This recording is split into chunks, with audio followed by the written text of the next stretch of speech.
item is Pledge of Allegiance.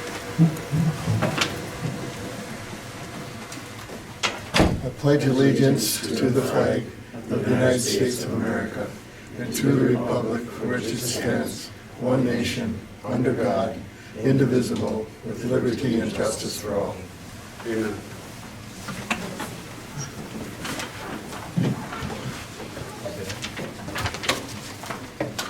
I'd like to welcome everyone here. Thank you for coming. Next item is approval of the agenda. Do we have any changes or additions, subtractions to the agenda? None? Mayor Shaw, just as long as City Council all got the updated agenda with letter N added to new business, and it should be on all the copies that were provided tonight as well. Motion to approve. Have a second? Second. All in favor, say aye. Aye. Opposed? Motion carried. The next item is the consent agenda. 2A, the minutes. Number 1, the regular city council meeting for October 11th, 2023. And number 2, the working city council meeting, October 25th, 2023. Any discussion, questions, corrections on the minutes? Make a motion to approve. Do I have a second? I'll second. All in favor, say aye. Aye. Opposed? Motion carried. Moving on to 2B, financial reports. Number 1 is the city accounts payable for October 2023. Number 2, the city financial statements for October 2023. And number 3, the liquor store profit loss statement for October 2023. Questions, discussion? And her motion? Motion to approve. Do I have a second? I'll second. All in favor, say aye. Aye. Opposed? Motion carried. We'll move on to number 3. This is public comment. This time is reserved for comments from the public on matters not listed on the agenda. Please keep your comments to 3 minutes when you come up to the podium.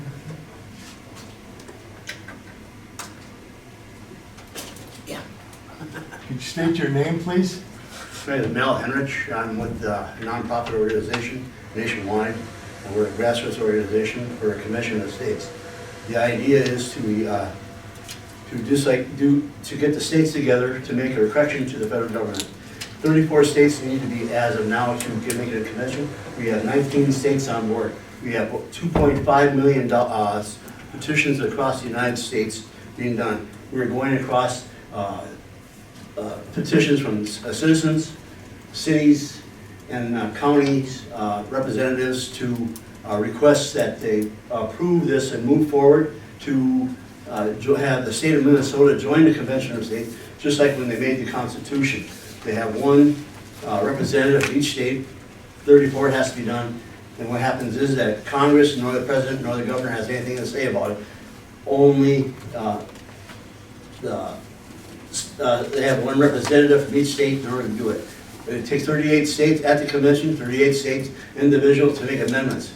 There are 3 items that I brought forward to you is what the resolution that's in hand that we're trying to get forward to be approved of. And we're asking that the city would send a resolution of approval to move forward for the state of Minnesota to your state legislatures, as well as the 2 speakers of the House.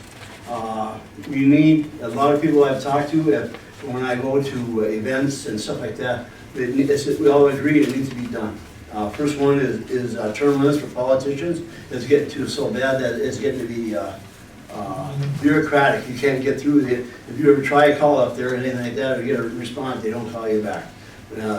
Truman said that once they go into office, they come in as a pauper and they come out with a gold mine. Number 2 is federal budget restraints. Every time the federal government has gone wacko on their spending habits, just like it was back in late 70s, early 80s, that was $5 trillion, they're unable to make the payments.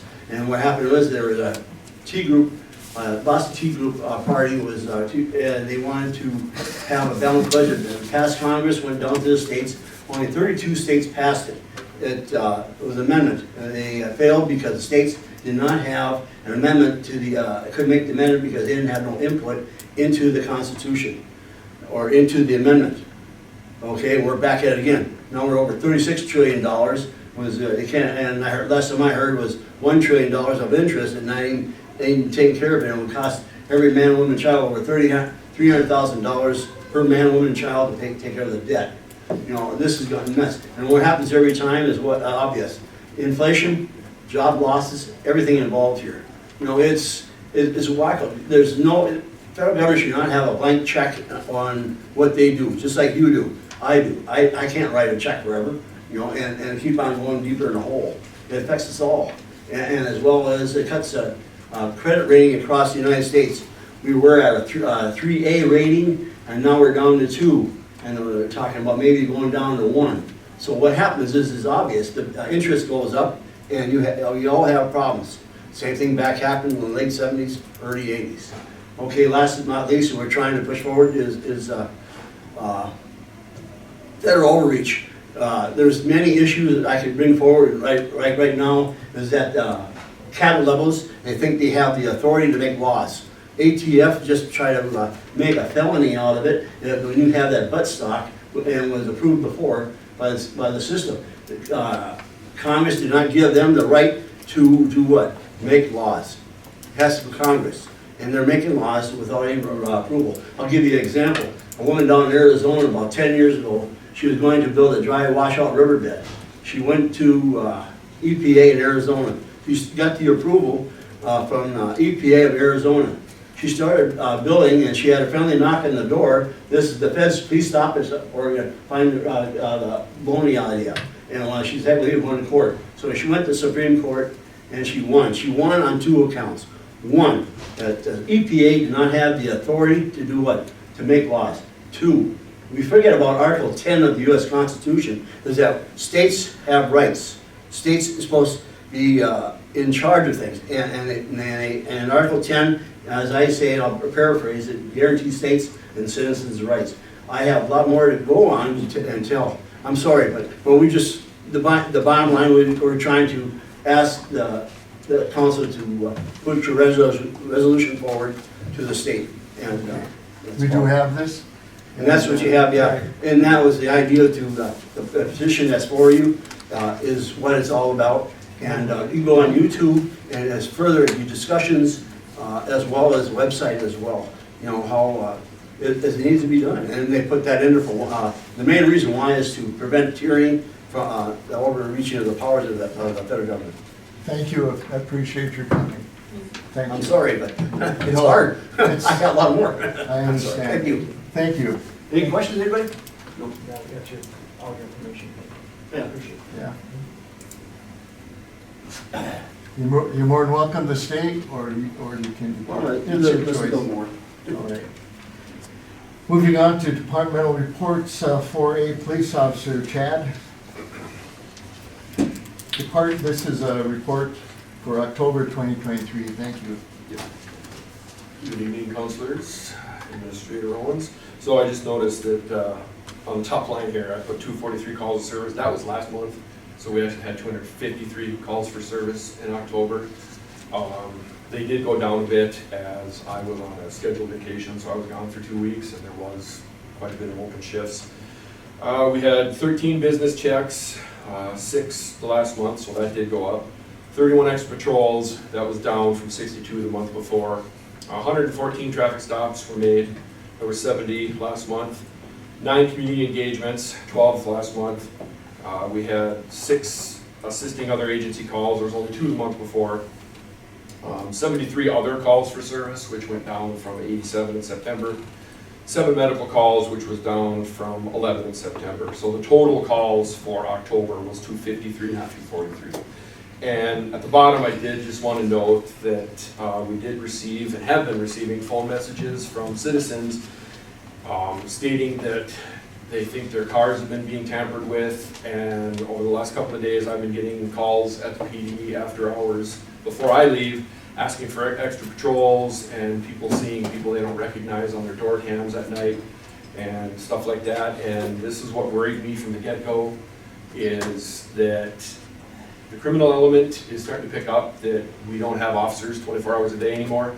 And sadly, they're doing what I thought they would do, and they're starting to tamper with vehicles, and they're starting to show up in people's yards. And so that's why I put that on there. We weren't able to make calls because we didn't have enough information. They didn't call 911, even though we tried to tell the public to call 911. So, yeah, it's not heading in a good direction, but that is my report. Very good, appreciate it, thank you. Council, any questions? Appreciate it, thank you very much. Thank you.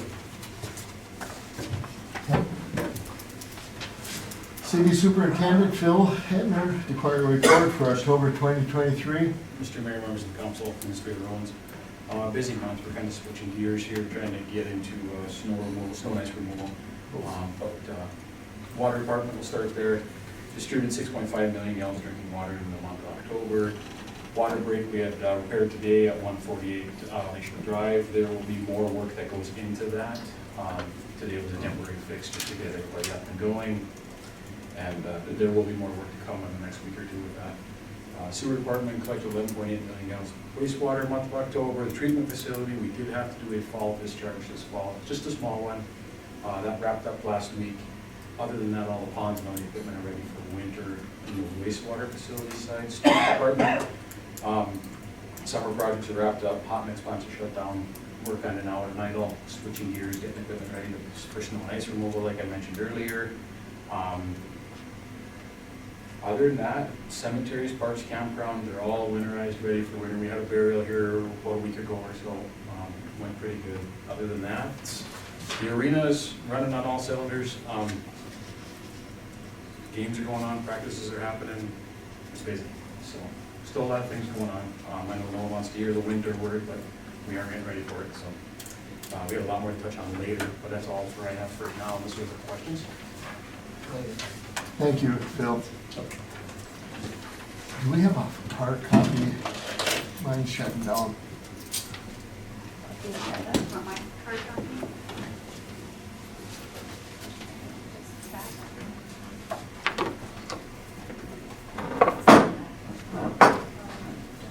Things happen. Yes, one, two. Hang on a minute.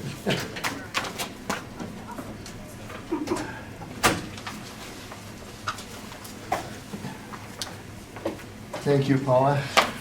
You have your agenda, correct? Yes.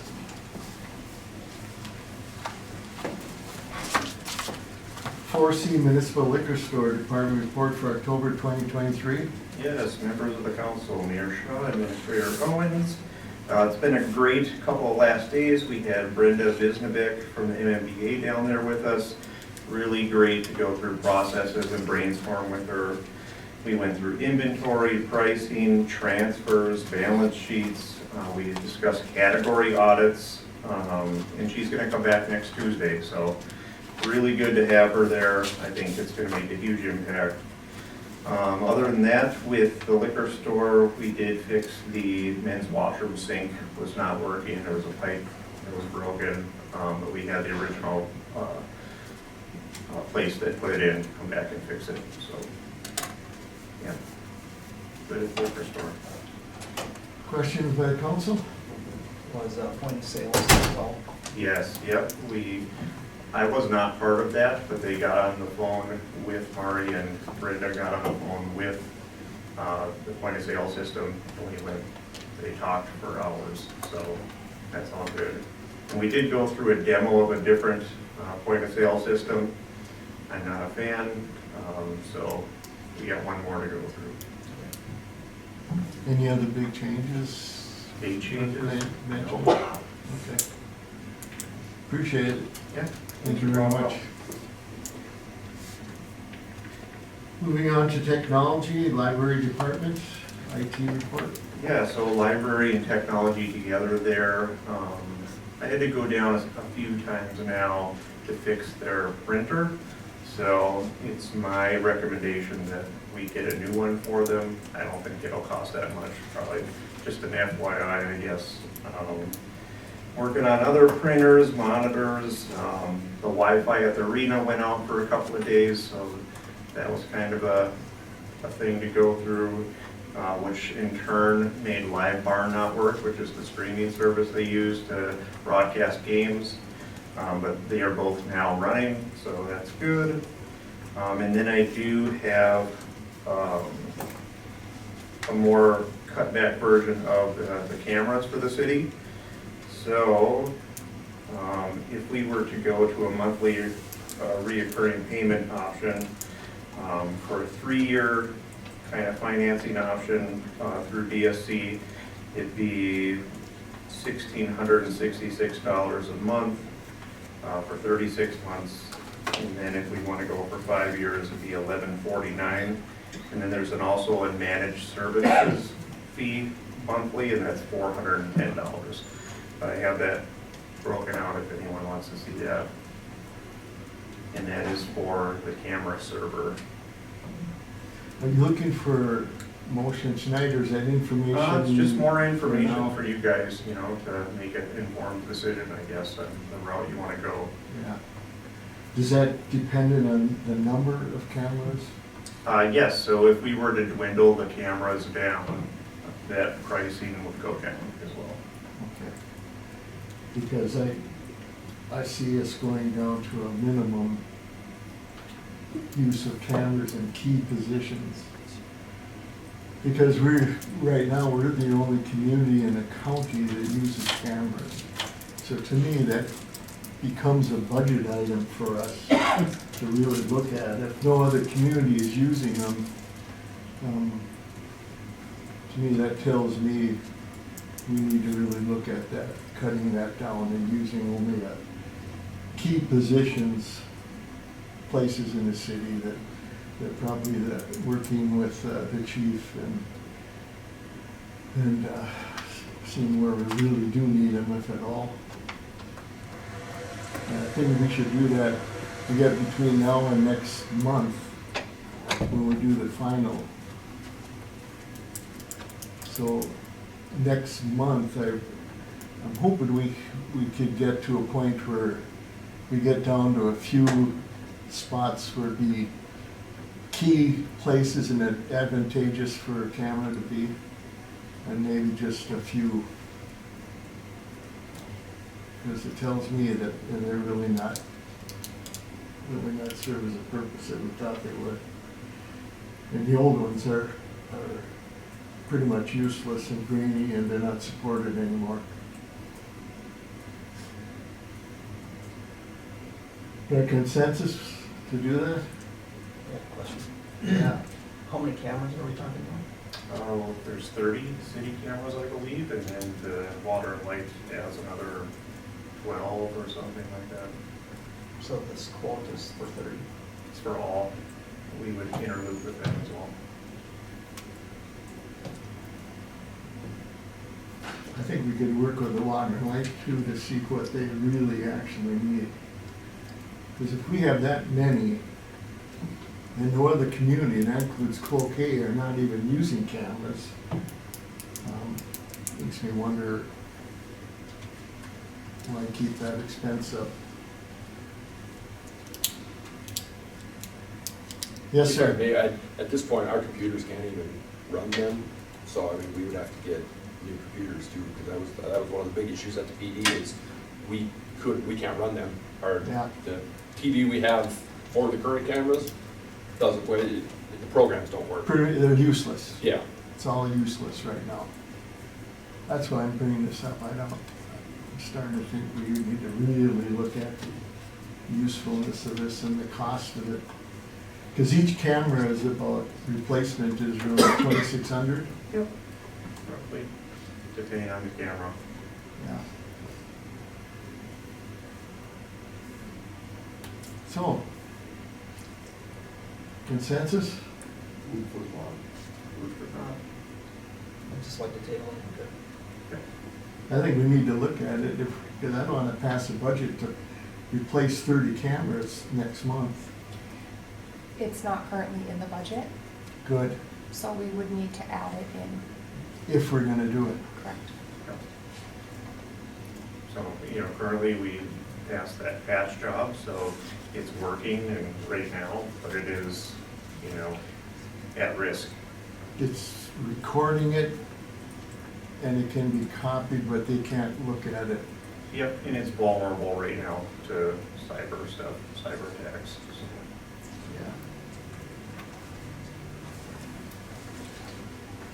Yeah. All right. I'm gonna ask for consensus again. Chris?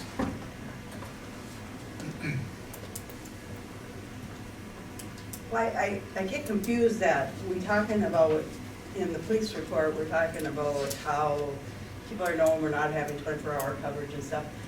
Why are we talking at an open meeting about where we're gonna place cameras and how many cameras? We we're haven't gonna have? decided yet. I know, but we do this all the time, and I struggle with it, because it's like, we're just broadcasting where we're putting cameras, or we're not gonna put cameras, or they can't see the cameras, and to me, it's like, I guess I don't get your point, because we're not deciding where they're going, we're well, I asking know, I'm them just to. confused at why. Well, I guess next month we have to pass a budget, and if we're gonna do 30 cameras, we're talking 30 times 2,600. You're talking a lot of money.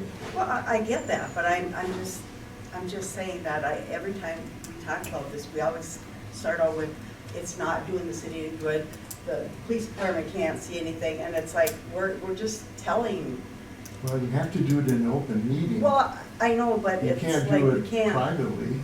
I'm not, Yeah. disregard. I don't know, yes or no on consensus. Yes, Doug? Consensus on not doing anything, is that what you're saying? Yeah. I would say we should table it for now, yes. Table. You have consensus for me. So did you say table? Doug? Yeah. Doug, okay, yes and yes. I'm gonna vote yes, because it's a tie. I think we need to look at it and make a decision. If you don't wanna do anything next month, you have an option to vote it down or go ahead. It's not in the budget any, right now, No, so That's we have correct. time to discuss it. but if you wanna go ahead, you have to have it in the budget for Yeah. next year. Or it sits here for another year and just deteriorates more, I guess. Okay, Consider it tabled. what? It's tabled. No, I voted yes to Oh. move ahead and look at it. Let's look at it. Bring the information forward, and if council does not want to act on it, then they won't. Fair enough. I guess just give them the data to Yep. work with. Thank you. All right, thanks, guys. 4E City Engineer Monthly Report, November 1st, 2023, meeting minutes. Yeah, the meeting minutes for the monthly engineering meeting are in the packet. Just touching on a few items. We did have Councilor Jutman attend the engineering meeting this month, which was excellent. I would encourage councilors to attend as they can or inquire. We can't have a quorum, but it is always nice to have additional attendance just to kind of drill into the engineering process. We're working on design for the Trunk Highway 73 Phase 2 of the trail, so that is something that was discussed.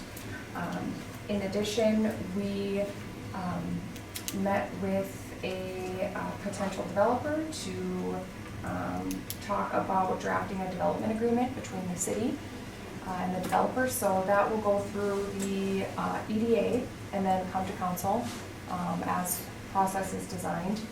And in addition, we're working with our engineers simultaneously to look at design and capacity and all those other things that come along with that type of project. So we've got a couple irons in the fire regarding that. We'll continue to take it through its process. If you have any questions, please let me know. But that was some really exciting stuff that's going on in our engineering meeting. You should mention on that Trunk Highway 73 Phase 2, that is all done by grant money, just so the community knows that is not using any of the city's money. Yeah, it's fully funded by grants, so that's really exciting. In addition, our 2023 sewer line project is kicking off here in the next couple of weeks. And any other questions on the engineering meeting minutes, feel free to ask. Questions by the council? None.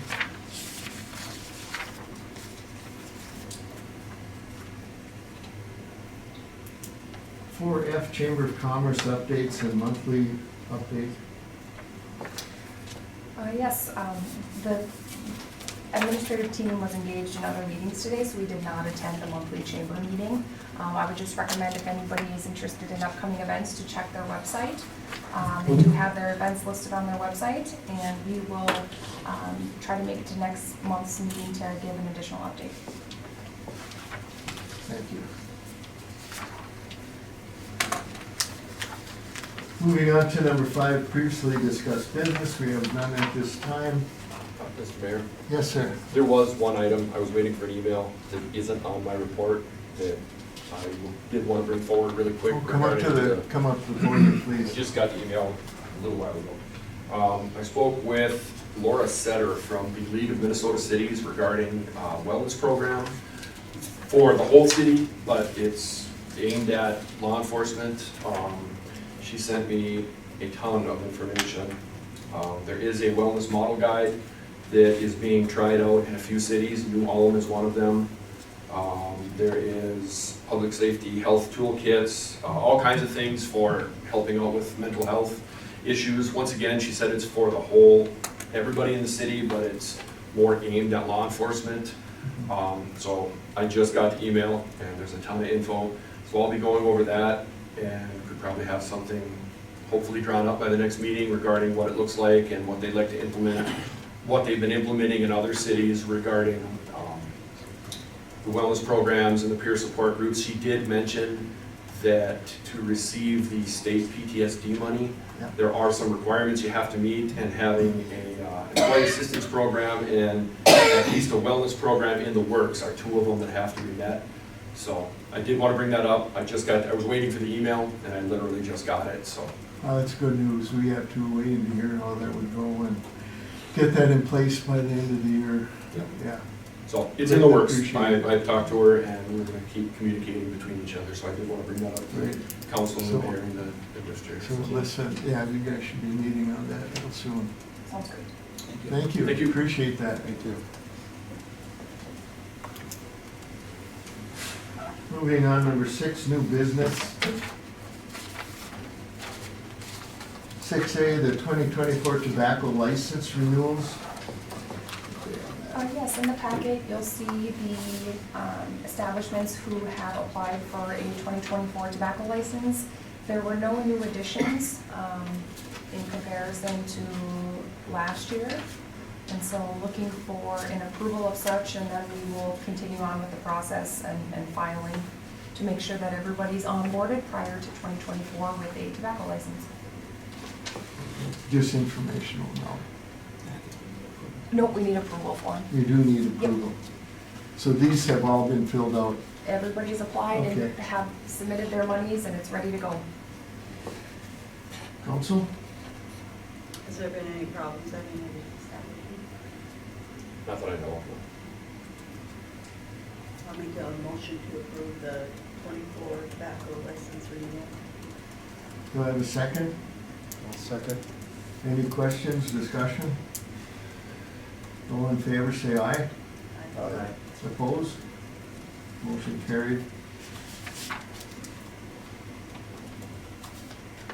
Going to 6B, 2024 liquor license renewals. Yes, so again, you'll see the establishments who have requested liquor licenses for 2024. All of them have submitted the required fees, insurance, paperwork, and have filled out the applications. No new additions and or subtractions from the list from previous years. I'll ask Chief, any problems? Not since I've taken over in August. I haven't heard anything coming from any of the establishments that would need a liquor license. Thank you. Council, do you have a motion? So moved. Have a second? Any questions, discussion? All in favor, say aye. Aye. Opposed? Motion carried. 6C, Moose Lake City Park Special Event Application and Fees.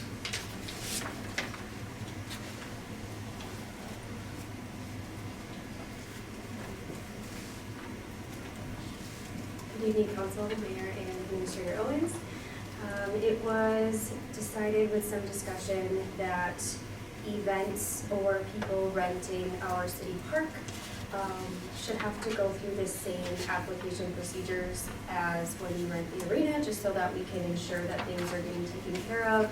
So we have process as far as knowing what they need from us, if that means barricades from Public Works, etc. And then to ensure that they are insured as well. So this application would go through the Park Board, and then after Park Board approval, it would come to Council. The event application outlines things such as fees and when refunds would be issued in the event of cancellation, and then just some other basic rules as far as use of drugs on the property or damage, and who is responsible for that. So that is that on the special event application. We are proposing a $250 fee for whatever event, whether that's one day or the whole weekend. And that just kind of covers things such as the use of our Public Works, providing barricades and whatnot. In addition to that, we had noticed that at events that were having vendors, typically when you are selling things out of a food truck or whatnot, you have to come in and get a peddler's permit for a day. We sell day, month, or year. And when events like this were happening, we weren't seeing each vendor coming through to get a peddler's permit. And honestly, that sounds pretty unrealistic.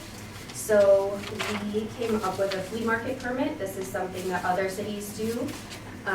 Flea markets are defined as temporary sales of arts, crafts, antiques, and used goods, so that wouldn't include produce or books, things like that, but arts and crafts, things that you're selling to make a profit.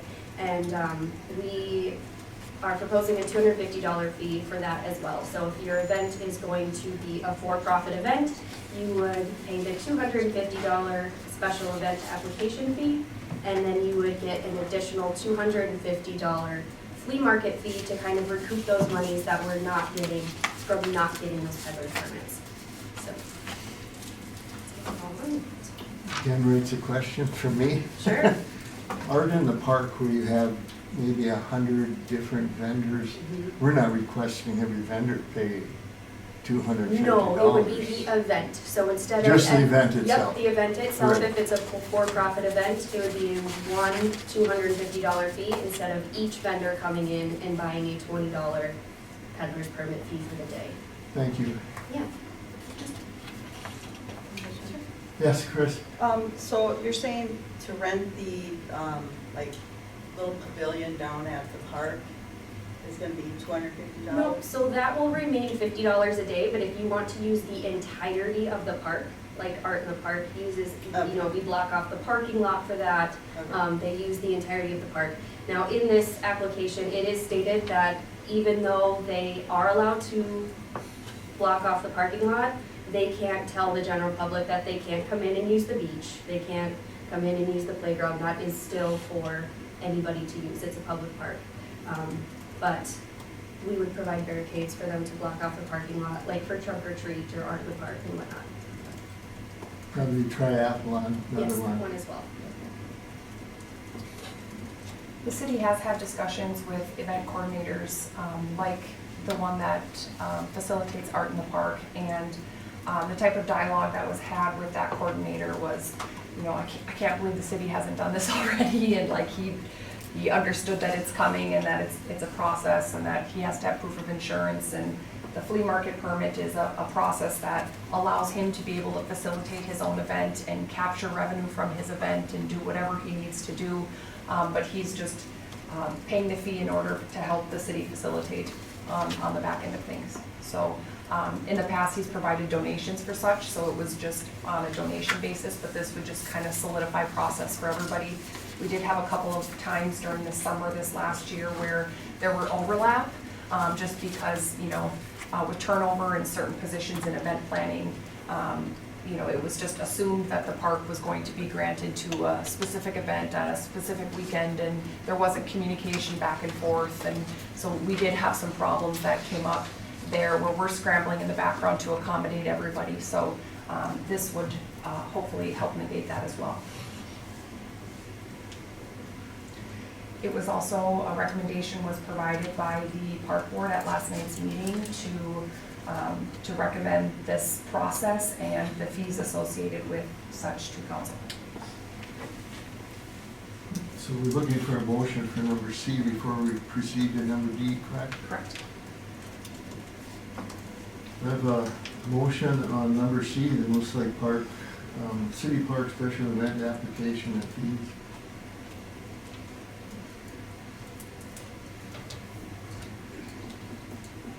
I'll make that motion. Do I have a second? Any questions or further discussion? Yeah, where did the application, who created the application? Is it something that we've had, or somebody else made it? And So it was attorney see it, or? an application that we use for the arena, and it was just modified to reflect the correct fees and language that would be pertinent to an entire park and not a building, so. Mhm. Any further questions? All in favor, say aye.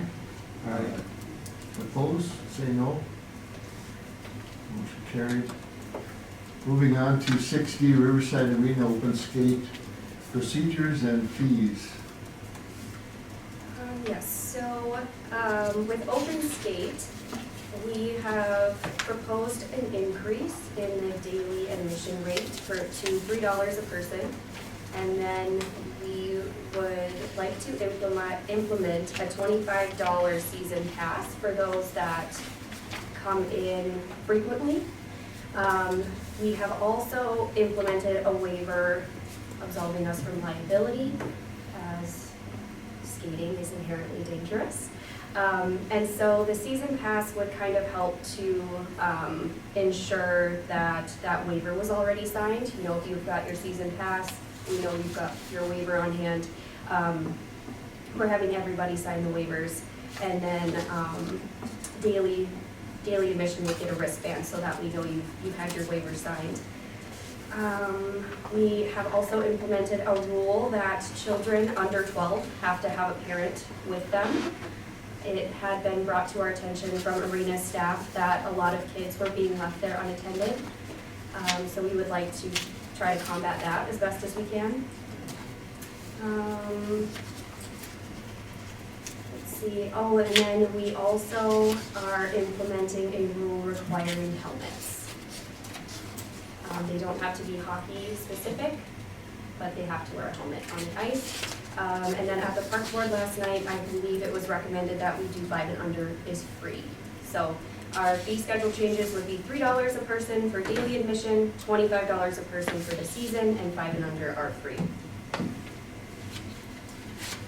Yes, sir. We would still have a number of nights that were free, or like Christmas, Halloween, and possibly another one. Yeah, so typically those are Malaha sponsored events.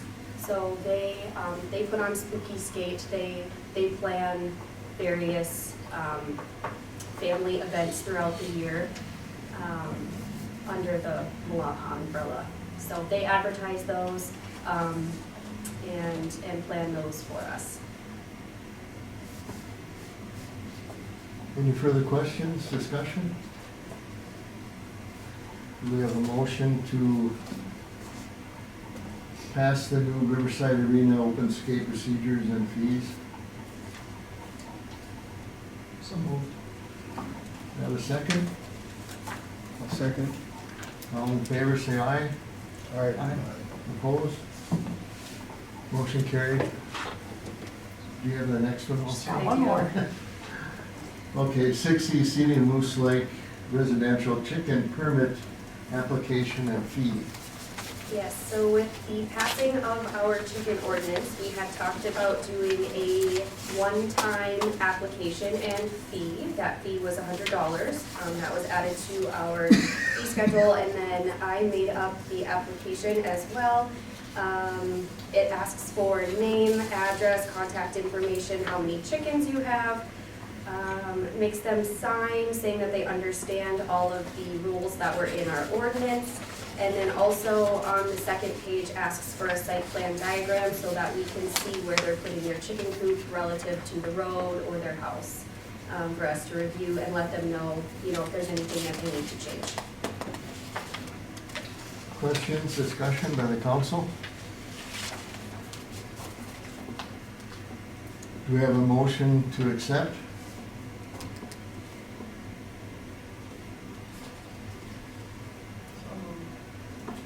Do we have a second? Second. Any further questions? All in favor, say aye. Aye. Opposed? Motion carried. 6F, City of Moose Lake Campground 2024 camping season fees. Before we go on, thank you, Taylor. Thanks, Taylor. All right, campground. I think everyone has this form in their packet. The highlighted areas are roads that we would like to increase our fees. So the daily is going up $5. The seasonal permits for each one is going up $300. The daily tenting fee will go up $10, and then we've added boondocking, which is at $30. So this is after some market research. We'll still be on the low end, but we'll be comparable to some other campground sites in our vicinity. And this was brought to the park board, and the park board passed it on to the council. Correct. Council, any questions, comments, or motion?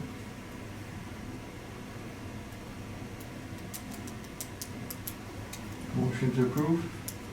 So moved. Do I have a second? Second. Any questions? All in favor, say aye. Aye. Opposed? Motion carried.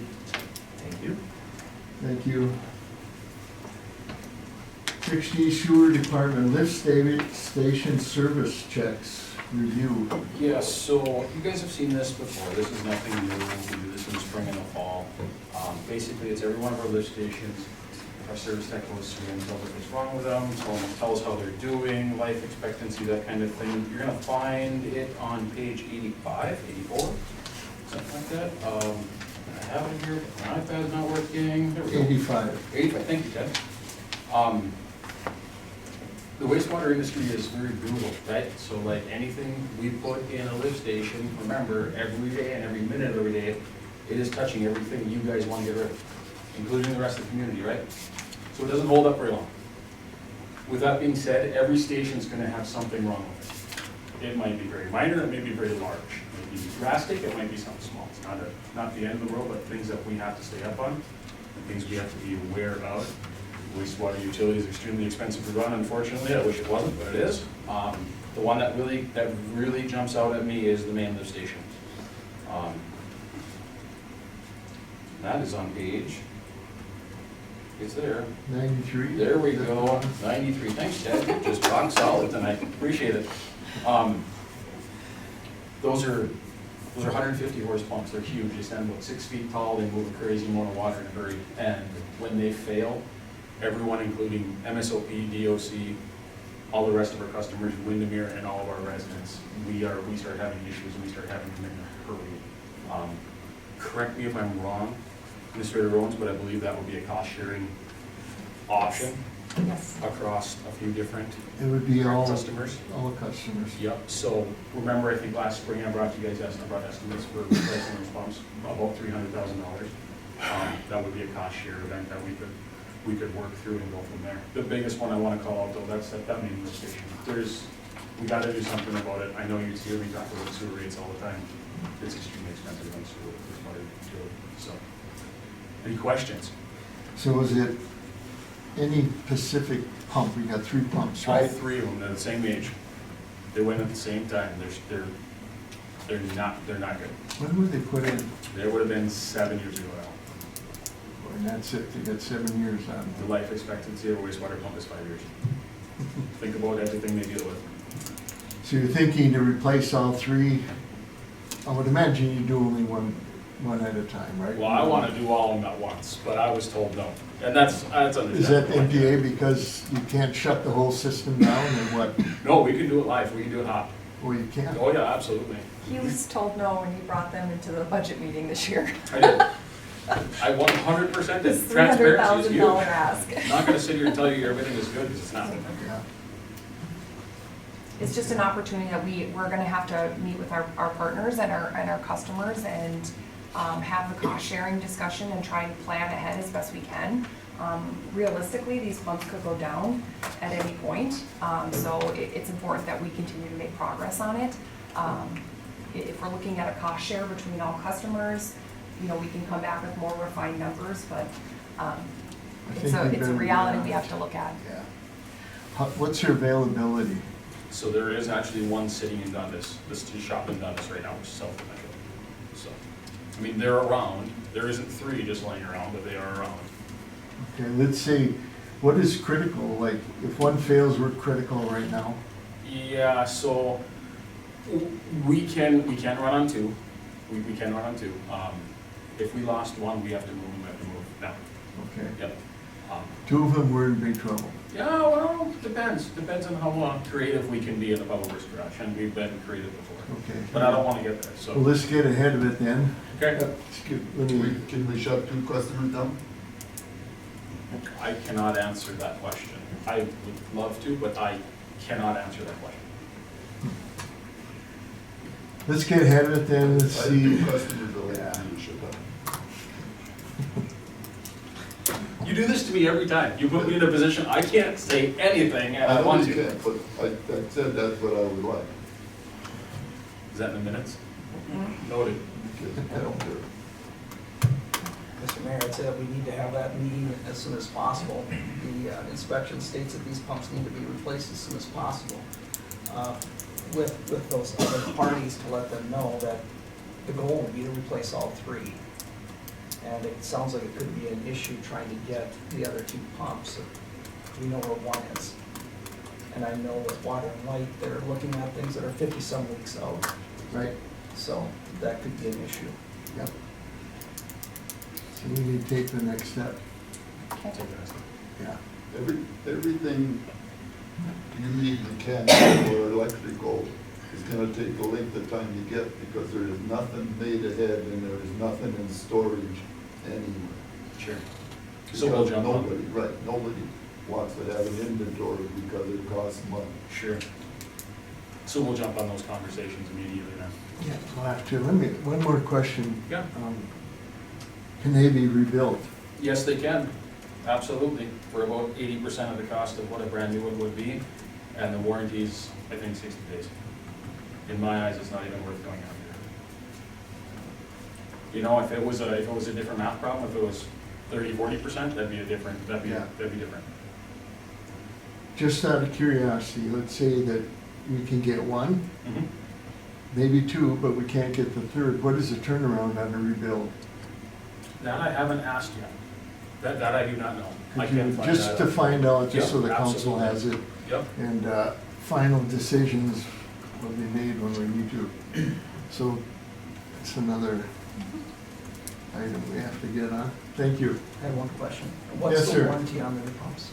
to be here. Okay, so Do you have another question? Now I'll be my mouth shut. Okay. Anything else, Phil? Nope, he's on the next one. You so- got the next one. Let me catch up on this.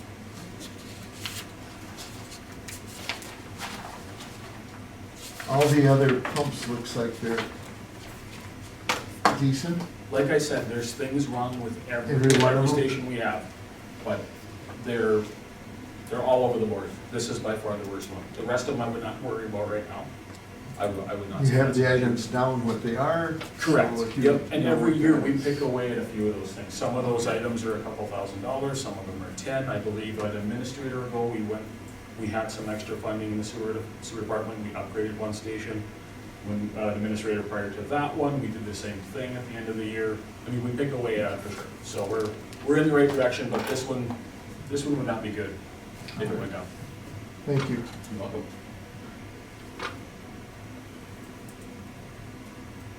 H, recycling center fee schedule. My favorite. Yeah, so as one of our 2023 capital projects, we are relocating the recycling shed. Just to remind council of the discussions, the recycling shed was getting relocated to the area where the brush pile is. We did have a lot of different reasons for monitoring the brush pile or having some type of opportunity to be aware of what's getting put in there prior to us burning it, and, you know, had communications with the county that was essentially kind of mandating a little bit more oversight than what we currently have. So the recycling shed is scheduled to be moved next week. It'll be offline for a period of time as we get it rewired and things of that nature. The slab is poured. And so what we're looking at now is having to establish kind of process. And so currently the recycling shed hours are, I was hoping you had that. Wednesday, Thursday, Friday, 2 to 6, Saturday. usually 9 to noon. Thank you. Yes, So, the one. It was 9 to 1. 9 to 1, okay. Thanks, Greg. I'm sorry. Solid. No, thank you. So what I've asked Superintendent Etner to accomplish is looking at different fee schedules for some of what has been recycled within the city. We are looking at having the yard waste disposal free for all residents, and so you'll see that on the fee schedule. And then a fee schedule set forward for any non-resident, and you can see it as described in your packet. So, and at that stage, I guess I would ask, do we want to accept yard waste from anyone else outside the city limits? Would the council like to do that? I have a question. Yes? Is this supposed to be county or area, or what is it supposed to be? We receive a grant to help facilitate. The grant does not cover the cost to operate the Oh, I recycling know shed. that, but is it supposed to be city, county, or area? It's a city. City only, yeah. It's a city. Because the townships have their own as well. Correct.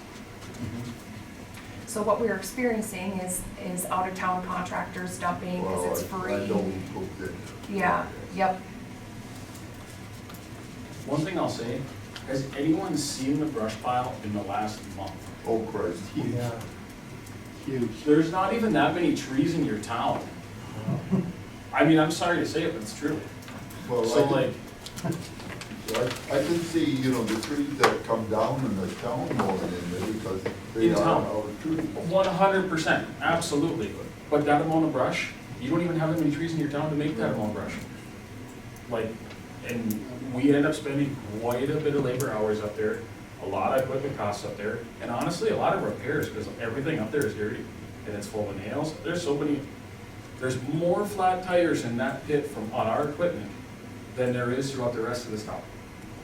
And the tires we run are pretty big, especially on that loader, I think they're about $2,500 a piece. Chris? Well, if all these other areas have places to dispose of, why are they all coming from recycling? Because ours are wide open all the time. Which is why we end up with refrigerators, couches, lazy boys, TVs, all kinds of things like that. Everything's quitting on me. I need to get a pen now. My pen quit. First computer, then the pen. Everything's going here. So I guess that's my first question. Do we want to accept waste outside of city limits? I guess it's council, your decision. if they all have them, it's just a matter of starting it, getting the word out, posting, putting it in the paper that we'll only accept within city limits. Are we gonna have them show an ID? So that process is still getting worked through, but I believe so. The thought process was having it open during hours that the recycling shed were open, that there would be an ID check by whomever's working. If we were going to accept waste from outside the city limits, that the fee schedule would be comparable to other communities, but also would help us cover the cost of offering that service to the community, because right now, the general fund supports the recycling services outside the $5,000 county grant that we get on an annual basis. I guess I don't know, but what happens if you have a person that has a rental in the city limits and they're doing some work there and they're gonna wanna bring it up there, and then they're stopped and said, well, your ID says you're not from Slade, and they're like, well, you know, I mean, there's difference. No, How you can absolutely. handle all this. Absolutely. I mean, any residential property in the city, most likely would obviously be able to utilize that service. How that would happen, or how that process would work, that I'm not sure. That I'm sure there's ways we can figure it out. I can tell you the history on that was that way. In fact, I remember it was Mr. Casson that changed it to having it open to everyone, but before it was open to everyone, it was citizens within the city limit, and when they were asked, they didn't show an ID, they took it on honor. And most, I don't know, I can't remember who was working the sheds, but they seemed to know everybody. As far as the rentals and stuff, I mean, you can get, I don't know how far down you can get on that.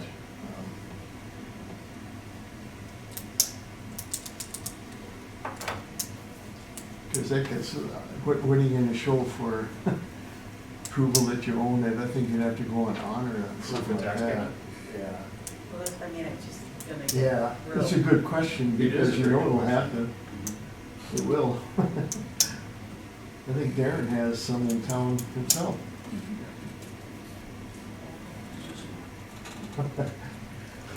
I guess my thought is, it's not fair to the rest of the taxpayers to financially take care of issues that others have been doing through. And that's just where I sit. Now, I'm just an opinion, I don't vote, so go for it. Yes, sir, Greg. Well, you're correct. Your job is to watch out for the taxpayers. That's your job. And it's supposed to be our job too, that way, but, I mean, we're not necessarily supposed to be a total hard ass either, but, I guess from my standpoint is we should probably just take their word for it. Most 90% of the people are honest, so. And if they, somebody's got a rental piece of property, and they're working on their property, and they're gonna drop it off, they're gonna say, well, I own the property and I'm working on it. Sure. Yeah. And who's ever down there, the odds are is gonna know the property, so. You're gonna get maybe 1% that's getting away with it. Right. Do you find it's mostly the contractors that bring in the big trees and the big, That stuff comes from everywhere. If it's a contractor taking trees within town, I would imagine we'll take it. Absolutely, And if 100%. they're not, who knows where they're from, then we're not. I guess that's consensus by the council. Do you want residents only? It also has to do with the fee. The fee would be for non-residents. Yes, I understand that. So I We're not- guess- We're not moving this thing just because it looks prettier with a pad, right? Right. We're struggling financially, I think everyone here understands that. Yeah, if you're a non-resident, you should be paying for it. But do we want non-residents, is I guess what I'm If it asking. makes us money, we should.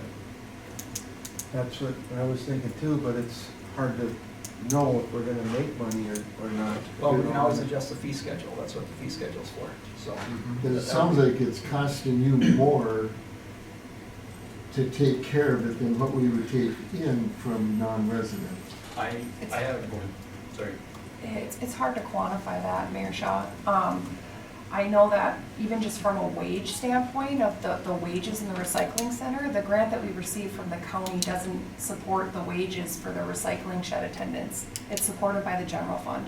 So the whole idea about relocating the recycling shed and being able to attach fees to it to non-residents is a means of making the recycling services self-sufficient in the community. So yes, we offer it free to residents, and the non-residents support that service being provided free to residents, and it takes away from the general fund obligation back to the recycling services. Why you not have to go in there and restack that pile 52 times a year in expense of equipment and headaches, you'll save how much? Agreed. I agree with that completely. There's two ways of looking at it. The biggest one is cleanup, especially after we've learned that ash can only get placed in certain places. I mean, right now, you have a hard time driving in there and driving around that pile, because there's no room anymore. Correct. I guess I'll go around and ask consensus. First thing, residents only. Chris?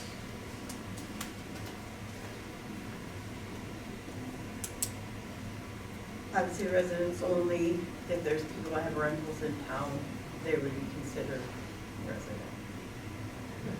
Doug? Well, residents would be free, yes, but I'm not opposed at all to charging a fee, and I think that should be included to non-residents. Greg? Residents free and non-residents a fee. Now, what fee is it? That would be worked out. Paul? I would agree with the residents for free and then non-residents for a price. Okay, let's say the consensus is that it would be residents with a fee schedule.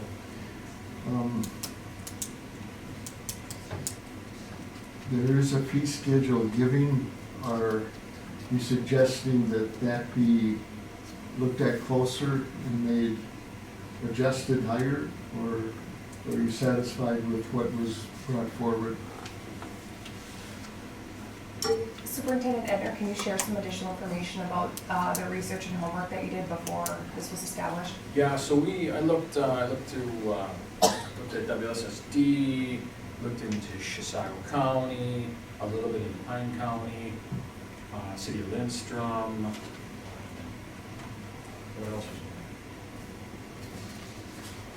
there? Canada County was on there. The area in general, right? There was, yeah, I'm not opposed for a fee for non-residents by any means. We are struggling financially. We need to try to recoup some of those costs. These numbers line up very similar to pretty much all those other facilities. And since it was a new process for us, we didn't know where to start, and we thought we would start in the middle, and that's where we started. Just want to bring up one thing to think about before we close on this.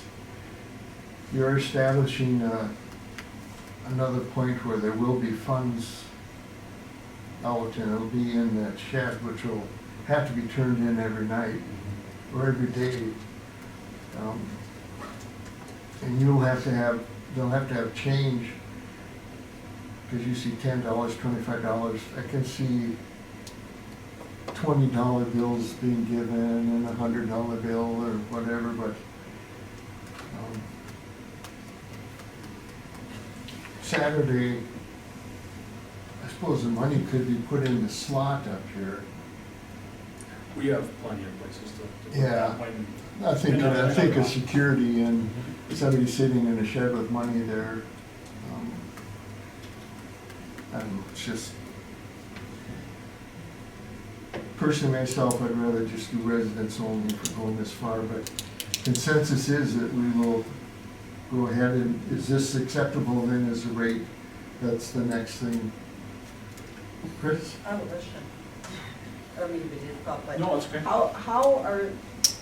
is the person sitting up there gonna determine what a cubic yard is on all this stuff? I'm gonna have to make them a cheat sheet, Okay. yeah. Which is fine, whatever. The recycling shed's going to be offline for a period of time after relocation, getting everything reestablished. We're gonna make sure that there's proper lighting. We can look at, or some different wireless camera scenarios. I mean, we've got other things that we can work on internally for safety and process and procedure. So during the time that it's down is when we plan to kind of fine tune all the details. This is just a portion of that. Greg? Alpine County only takes credit card, they won't take no cash. You'd have to have a credit card machine in there. So we have different point of sale metric, like, we have different point of sale processes or software or programs that we utilize for different fees around the city. So we do have some means of getting that accomplished. Gotcha. Okay. Fee schedule? Kurt? Okay, Greg? As is? I'm open to whatever on it. Okay, well, I'm good. okay, so the fee schedule is stated, and the consensus is there for residents and the fee. Thank you very much, appreciate it. Moving on to 6I ISD 97 Memorandum of Understanding Hockey Lease Agreement. Oh yeah, so we had a little bit of conversation about this at a previous meeting. This is the memorandum of understanding provided to the city by ISD 97. Essentially what this is doing is this is their contribution for the new scoreboard at the arena. And so the school district is agreeing to up their lease fee, their contribution to the scoreboard. In return, the Hockey Association lease fee will be deducted this amount. Then the Hockey Association is paying in totality for the scoreboard. And so by this means, this is the way that the school district can contribute to the project. And the total amount of the scoreboard at the arena will be funded by the two entities. The city is just in the middle as per the lease agreement. So this is the official document that I'm looking for approval for tonight. Questions by the council? We have a motion to accept? So moved.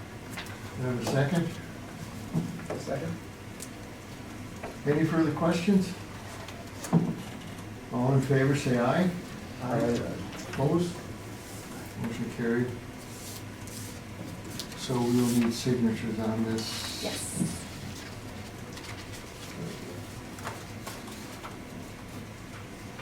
Moving on to 6J 2024 preliminary budget presentation. There's A, water rate discussion, B, sewer rate discussion, C, PD subcontracting discussion. So looking at item A with the water rate discussion, everybody was provided the PowerPoint slide again. A couple of additions or modifications were made to the slide. We had talked about what the debt service obligation will be for the city in 5 years from the water fund. Just to remind council, that's a $241,000 payment for debt service in 5 years. The $48,200 per year would be the necessary increase in order to support that debt service. And so we looked at different metrics. What has been added to the slide is what the increase would be for 6,000 gallon users and 8,000 plus gallon users. And so those modifications in accordance with our water rate fee schedule have been added in the table. And so what we're looking to accomplish tonight is consensus so that we can finalize the budget numbers as far as the rate increase for the water fund for 2024. And Yeah, just there to was, reiterate, in order to mitigate the need for a rate increase, there are no capital projects planned in the water fund for 2024.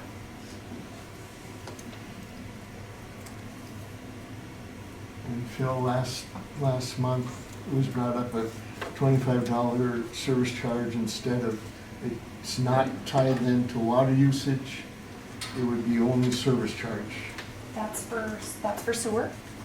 okay? So no service charge would be associated with the water, it's just strictly a rate increase.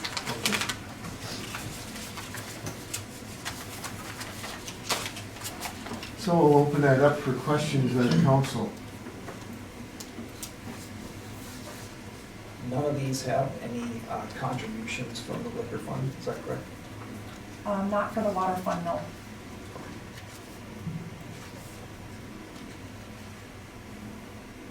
And you're recommending a 14%, which is right in the middle,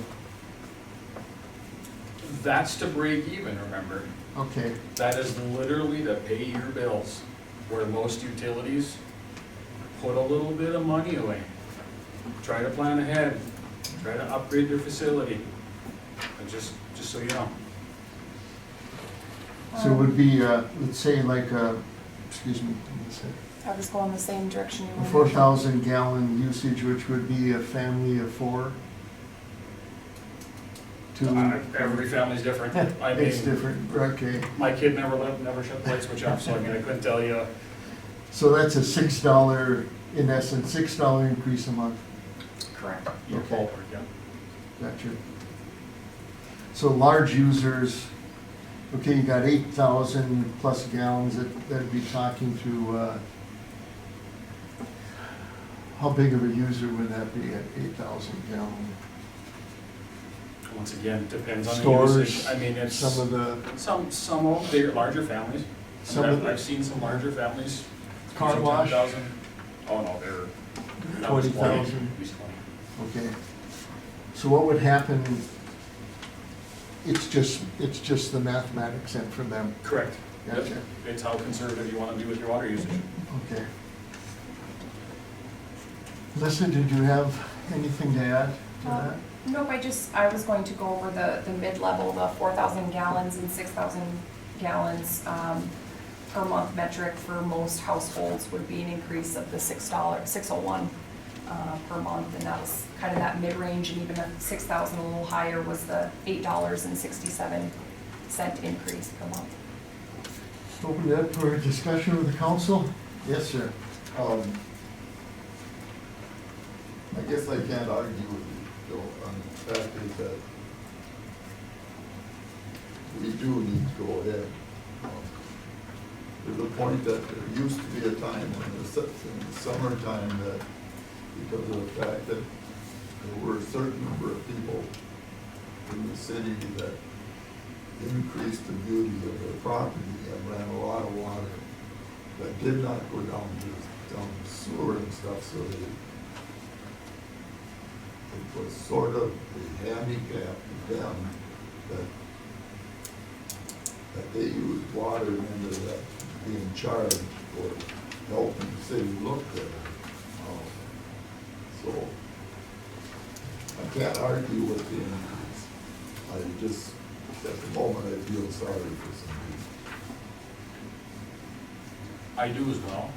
So, you know, I know where you're coming from, so. but it's also my job to bring to you guys when you. Well, I know, this is make what I money, mean. lose money. I mean, there would have been a time several years ago what I would do, and I just put a point. And I might own water. Oh, You understand? So, Any further questions, discussion? I would say with the water and sewer, I would like to see, it's my belief that we should be having like a $10,000 contribution from the liquor store fund to these funds every single year. Otherwise, why do we have the liquor store? It's there to make people's taxes and people's residents' payments less. That was the purpose of what a municipal is for, and I would like to see that happen now that we are no longer paying. Yeah, we do not have to pay anymore for the liquor stores paid for. Food for thought. Oh, as administrator, thoughts on that? I align with the mindset that the liquor store profits need to be utilized to offset the property tax equation for the city. I do align with that. From an audit perspective, I mean, they don't want to see the funds utilized yet. I would say that there are ways we could utilize them, and I would like the opportunity to bring some ideas forward to council, whether it's with water or sewer, or grind and overlays, or contributions to road projects, or whatever is prioritized from a council perspective, how to appropriate those funds or a percentage of those funds on an annual basis. We're really close. You know, the auditors just continue to preach to us not to touch them quite yet, but I do think it's really important that we have a plan. And so having some of those monies stay in the fund is going to be important for the liquor store operations and to upkeep and maintenance and repair of that facility as well, and or capital projects for that fund. But I do see an advantage of and a necessity to use those monies to offset costs within the city. If you'd like to see a percentage go to both of these funds on an annual basis, I think that that's a discussion that needs to be had, and it becomes an annual transfer. We'll have to have that data next month because we gotta finalize the budget next month. By law, we have to have it done. So if we're gonna dedicate monies for it, we should tell the administrator what we're thinking. You mentioned 10,000 per water Per fund and fund. sewer fund? And that's not saying that we not, excuse me, go with the recommendations of these percentages. Mhm. I'm going with the discussion that this is just a break even. Mhm. We have been buying down these funds and buying down these funds, and this time has stopped for kicking the can down the road. So whatever we can put in there besides the percentage increase, we should be doing that as well. And that's where the contribution would go, not to offset these increases to get the funds balanced. So an additional plan of allocation moving Correct. forward. Understood.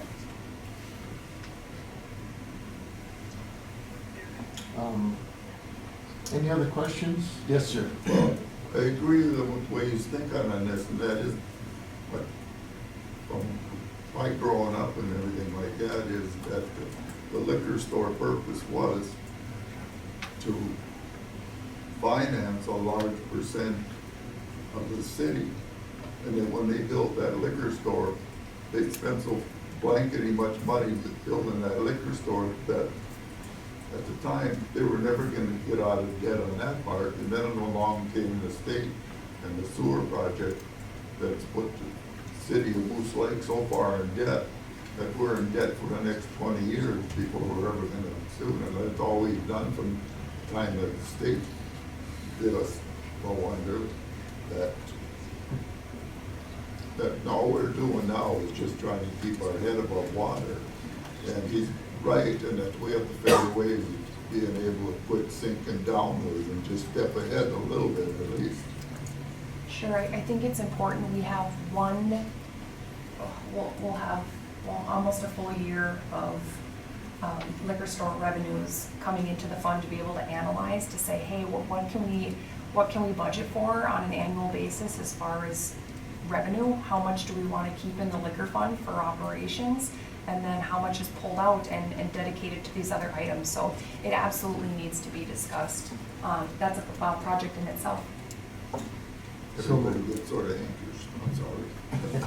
So it sounds like the percentage that we're talking about is fine, but it's reallocating monies, which we can have an agenda item, and that we don't have to have for next month. but we can have it as agenda item in January to start it out. And it sounds like the auditors want you to be into the new year before we do that. They do because they want to see you have an operating fund balance of so many months. And whether or not council wants to abide by the recommendation or not, it would take a couple years to get to that recommendation. So, maybe a plan of intentional withdrawal and what that looks like is something that should be entertained and reviewed. Sounds like consensus on that. Walt? Yeah, I mean, I understand what Councilor Jutman is saying here. I guess for me, it's just being able to look at the big picture, where we want to put the money. I'm not saying I'm against any of that. I'd just like to look at the whole picture. The whole picture, the whole city. Okay. So it sounds like, unless I'm wrong, we have consensus with the 14%. We will not be passing that until next month. That's what I'm understanding. In order to That would go with passage of the whole budget. Consensus with the 14%. Is that okay? Were you looking for something more, Phil? I was not, because I don't understand any of that. When Okay. it's that point, I look at Alyssa. All right, so the next item is the sewer fund. Oh, yeah, so from our working meeting, a couple of modifications have been made to the slide. We also have Superintendent Edner's 2024 sewer rates chart, so to speak. Where we left after the working meeting was looking at the 700 customer EDU service charge option in addition to a percentage rate increase, and the sewer charge would offset the rate increase. What's been added or supplemented on the actual budget slide were a couple of items here. So just as a reminder, there's a $383,000 debt payment in 2024 out of the sewer fund. And we're meeting the threshold set by the MPCA for fund balance. So the sewer fund has been operating at a loss of about $163,000 annually. So we're looking at needing to flip the sewer fund. The table that's been updated on the slide is indicative of the $15 service charge and a 10% rate increase. So again, the chart was modified to add in 6, 8, and 9,000 plus gallons. You can see that there's a column for the 10% rate increase, the 700 EDU service charge, what the percentage rate increase would be, and then the total increase per month for each of the gallons of flow.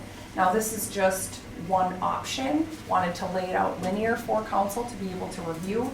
But again, if you look at Superintendent Edner's chart, there are a couple of options, and the options range from $5 to $25 as far as a service charge is concerned, and then an adjusted rate increase on the far right-hand side of the chart, and it goes from a necessary 24% increase all the way down to 0.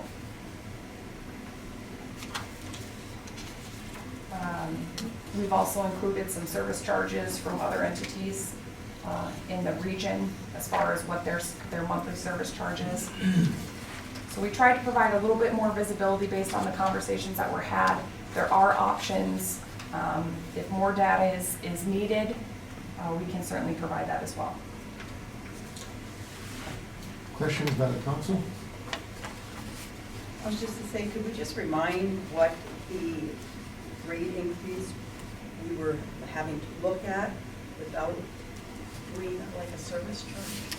So without a service charge, the rate increase was 52%.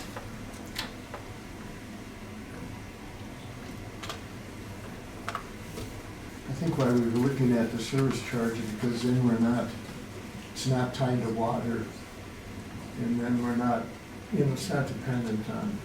I just wanted people to be aware of why we were looking at a service charge versus Yeah. help alleviate that Thank you for mentioning that. water jet and stuff. In addition, the implementing an equivalent dwelling unit charge would then be capturing monies from each individual user, which we are now not currently doing in the instance of an apartment building or something of that nature.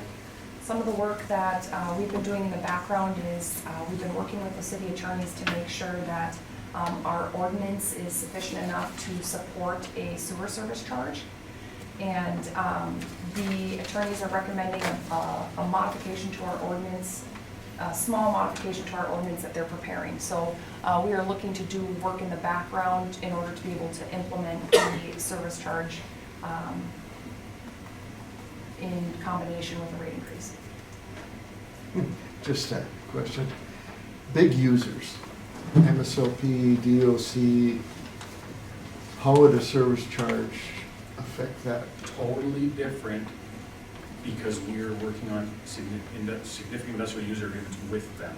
So that'll change. That will change. This, and that would include the sewer district. Correct. And the modification of our existing ordinance, it has been requested that those are listed in that modification so that we can then implement them based on our ordinance to those additional users. Based on EDUs for facility. Correct. That was my understanding, is that when you implement this sewer rate service charge, if they have a 200-bed facility, there'd be a 200 charge on that. Correct. So it'd be 200 users. One thing I'm gonna add, and this kind of goes back to Chris's point, this spreadsheet plan has a bunch of notes on it. There is not a wrong answer on here, and none of these answers yield you anything plus or minus. They all give you the same answer, and that is to break even. I know I've said that already once tonight, you're probably sick of hearing it, but it is the truth. No, that's what we need to know. If we're gonna have a budget that we can work with and count on, we have to be there. Granted, these are enterprise funds, right? Yeah. These are supposed to make us some money, right? Right. We're breaking even, we're talking about breaking even. Drives me nuts. But this is a start Yeah, because, absolutely, because we haven't been 100%. breaking even. 100%. And we just had a discussion though, Mr. Mayor, like 3 pumps that we possibly need at a cost of $100,000 to the city. Yeah, all that has to be decided next month. So you guys have to be well aware and make sure you study these and come with whatever questions you're gonna have. Because we will have to have an agreement next month So, on what percentages. so from an administrative standpoint, I have to have specific revenues and expenditures listed for you to be able to approve at the December meeting. So I do need consensus in order to be able to provide you with the revenues and expenditures you are required to pass at December's meeting. So If another working meeting is required, that's okay. I don't want to force any type of decision. I just, we have to have revenues and expenditures, and I can't do that without knowing what the service charge and or rate increase would be. I like the example you gave. You gave $15 service charge that falls in lines with what other communities are doing. Carlton is at $12.75, and the rate increase of 10%, which is $3.75 a month for 4,000 gallons.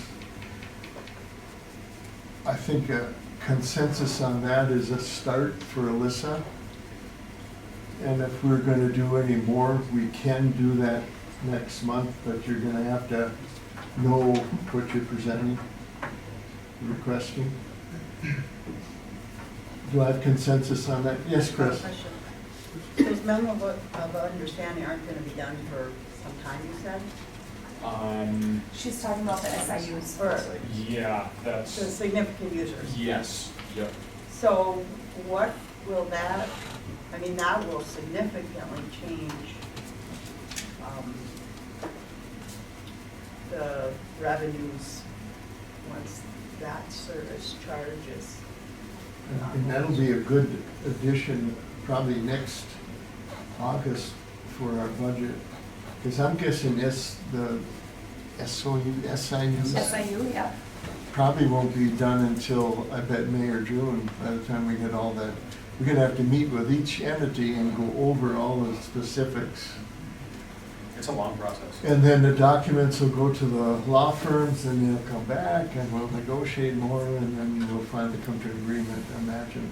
Mr. Mayor, when we just had that meeting with the engineers that I just attended, the question was asked, can we speed this up? Because it's a big issue. Yeah. We need to have these agreements in place. They need to start paying their fair share. I don't know if everyone understands the same math problem, 30% of our population paying 100% of our property taxes, but it's about time that MCF and MSOP and the hospitals and everyone else that has these connections start helping the city out, so Yep. we're trying to get that moved up, but I don't know how fast it's gonna happen. Usually these negotiations take a while, especially with the state, because it's not, you talk with the local people here, but most of the decisions are made at the state level. As Chris knows, working there, nothing is determined or agreed upon locally. It's down at Capitol. Well, their budget runs different than Yeah. everybody else's. They're July through June again, so, Yeah. I mean, that's something you need to do. Yeah, hopefully it'll be done by July so that it'll be in their budget. Maybe They there's can a budget contract. for it, yeah. So would this include like the nursing homes and things like that? How good, how many people have to be in there to be a significant I don't have that information on me, but it has to be, I think it's 12% of our design flow. And those two agencies we discussed, and there's one other, meet the criteria, whether it's based on flow or unloading, so the strength of the flow. There's only 3, possibly 4. For, Yes, because the possibly brewery, four. throw the brewery in, Yep. MSOP, DOC, and the district. What about the hospital? Well, that was the 4th one I was talking about, but Maybe five. regardless though, this service charge cannot take place till our ordinance is updated and put in place.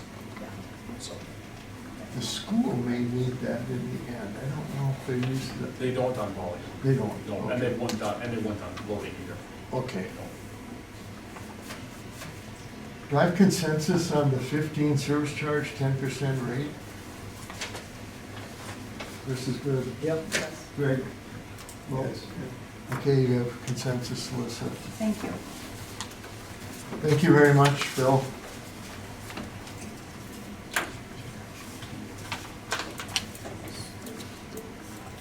Moving on to, let's see, that's done. 6C, PD subcontracting discussion. Administrator? Oh, yeah, so, there's a couple of updates here, that I can provide. So, the city was essentially, waiting for the, union contract to be established. So upon establishment of the union, within the police department, that occurred. After that, the city attorneys were engaging with LELS, the new representative of our police department. At that time, there were discussion had, and LELS gave the city the green light to engage in discussion with Carleton County regarding gaining information for a subcontracting scenario, where the city would be subcontracting law enforcement services from Carleton County.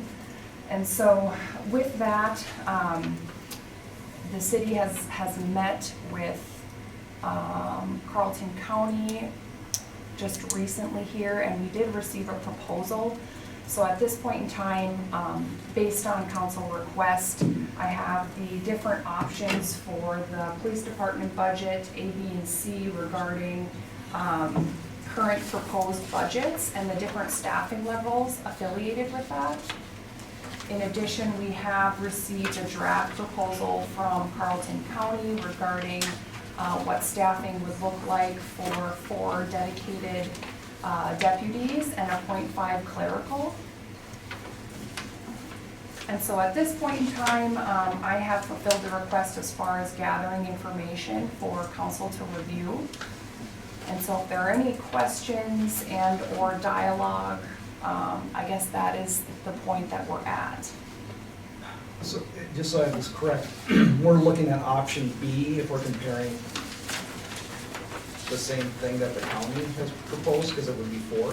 Correct. So when I was given a directive to seek out information from the county, the consensus was to look at subcontracting for 3 dedicated deputies. When Mayor Shaw and myself met with Carlton County, the county is not in favor of a 3-deputy model. They do work 12-hour shifts, and so that wouldn't necessarily align with their scheduling and or may be problematic. And so that is why the county has set forward a proposal that would have 4 deputies and a clerical. That would be comparable to option B. So if you look at the proposed budget for option B for 2024, that would be a working chief, so 4 full-time officers. We were able to budget a 3% wage increase. The working chief shift was budgeted at $5 more per hour than the officers. The total proposed budget for option B to have the Moose Lake Police Department is $791,298.40. The proposal, But that does not include the PTSD payments that we have to do. the $791,000 budget option for B does include the health insurance contributions for all. Okay. Correct. The proposal from the county, we're looking at 4 deputies and a .5 clerical. These numbers are not finalized yet, so we were not engaging in negotiations prior to this last week. So Mayor Shaw and I met with Kelly Lake last Thursday, and when we did, those are when the discussions were had regarding number of deputies and staffing and what that might look like. The current proposed amount is $574,220. Again, there's not accommodations in here for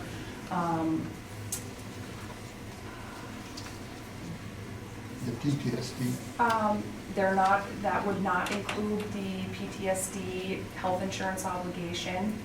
But there also is not a credit in here for some type of office dynamic. So if the city continued to supply an office, there could be a credit in place for that. In addition, there is the police state aid that comes in on an annual basis that is also not factored into this. So I think it's really important that it's reiterated that because this process just started and it was requested that I gather information, this is just the initial information gathering at this point. So there's lots of work that could be done either way. I can also make modifications to the proposed budget as is for the police department upon request. And so this is all the information that I have at this time. So open it up for discussion. Yes, sir. Yeah, you know, when we had this closed-door discussion on that, we went with 3 deputies. That was what we felt that the city taxpayers could possibly afford. And now the county's coming back to us and telling us, well, we don't want to do it for 3, we want you to do it for 4. But the county has to take into consideration what this small town and our 29% tax base can afford. So it's like Carlton County is now dictating to the taxpayer of Moose Lake what they can and can't afford. So I have an issue with the county telling the taxpayers of Moose Lake what they can and can't afford. You do realize they don't even have to come to agreement with us, right? I understand what you're saying. I would just, excuse me, I just bring up that, looking at, if we did look at the option C, the current budget is $687,850 for 3 officers, compared to the county's $574,000 for 4. So I understand what you're saying, I just want everyone to understand what, if I'm understanding what Counselor Lauer's talking about, because I know that there was discussion that we definitely ruled out 5, which would have been option A, because that's not even remotely doable. So, just so everyone understands that. Yeah. Right. Yes, Chris? If I'm understanding you right, but that isn't including, this isn't including the health insurance that we pay for those other officers, so we gotta add that on top of it. It isn't, but it also isn't including the police state aid, that would be a refund. And it isn't including the office space. And I'm just throwing out all the things that are in front of everyone, so everyone understands what we're looking at. So, Plus, in August, we can apply for the PTSD insurance refund, correct. which would also help. That's 3 employees, correct? At this time? At this time, that would be for reimbursement for 3 health insurance contributions, monthly premiums, Year behind. retro. If I could speak really quick, Yes, please. I don't know anything about talking with Sheriff Lake or anything like that, but I do know that, and I'm not hammering on the county in any way, I've worked with those guys for the last 21 years, they're great, but they're in the same predicament everybody is. Nobody wants to do this job anymore, so the amount of people needed compared to the amount of people wanting to do this, I don't see how they could have 4 people to send down here. I just don't. They're currently working shifts of 2 people right now and having a hard time filling their own shifts. So if they were to hire 4 more, it's gonna be a while before they can get those people down here working. Because they're gonna be 4 brand new people that will have to be fully trained in. And I mean, it would be months and months and months before they could get them down here. Because I just don't see them having 4 extra people to turn over to take over the city at any time coming up in the next couple of months. And, you know, I'd hate to see, you know, doing the due diligence as the interim chief, you know, I gotta look out for the people that work for me, but I also gotta look out for the citizenry. And if we know that it's being turned over to the county, I'm going to guess that my officers are gonna start looking elsewhere. And I'd hate for the city to have no coverage for a while until the county's able to pick up the slack, if they are. Because things are already, like I said earlier, you know, the undesirables are picking up on the fact that we're not 24. And if we had to go less than 24 because of money issues, I do understand that. But, you know, and just to throw this out there, I happen to be doing some inventory in our evidence room, and I found pictures from 1935 that showed Moose Lake with a jail. So I'm guessing if Moose Lake had a jail in 1935, then they've had some kind of law enforcement for probably close to 100 years. I'd hate to see that stop, because cities on the outlying parts of counties normally have police departments of some kind, no matter how small they are, because they're on the outlying parts of their counties. You take a look at Sturgeon Lake, it's a ghost town, because Pine County just can't get there to patrol it. So, once again, I don't know where the 4 people are coming from or anything like that, and I'm not hammering on the county because they're great and they do a great job. I just don't see where they're gonna have 4 people ready to go. Yeah, when we get into more negotiations with them, I'm sure all this is gonna come up and we'll find a lot more information. We're pretty much at the front end of this. That's why we have to go ahead with that PTSD program, because we don't know at all what's gonna happen at this point. Right. We're so, and the council is just getting updated on just the most recent. So there is more work to be done, and I know that they'll open it up for interviews, if that happened. But you also gotta remember, it opens up to interview all of the current staff. Right.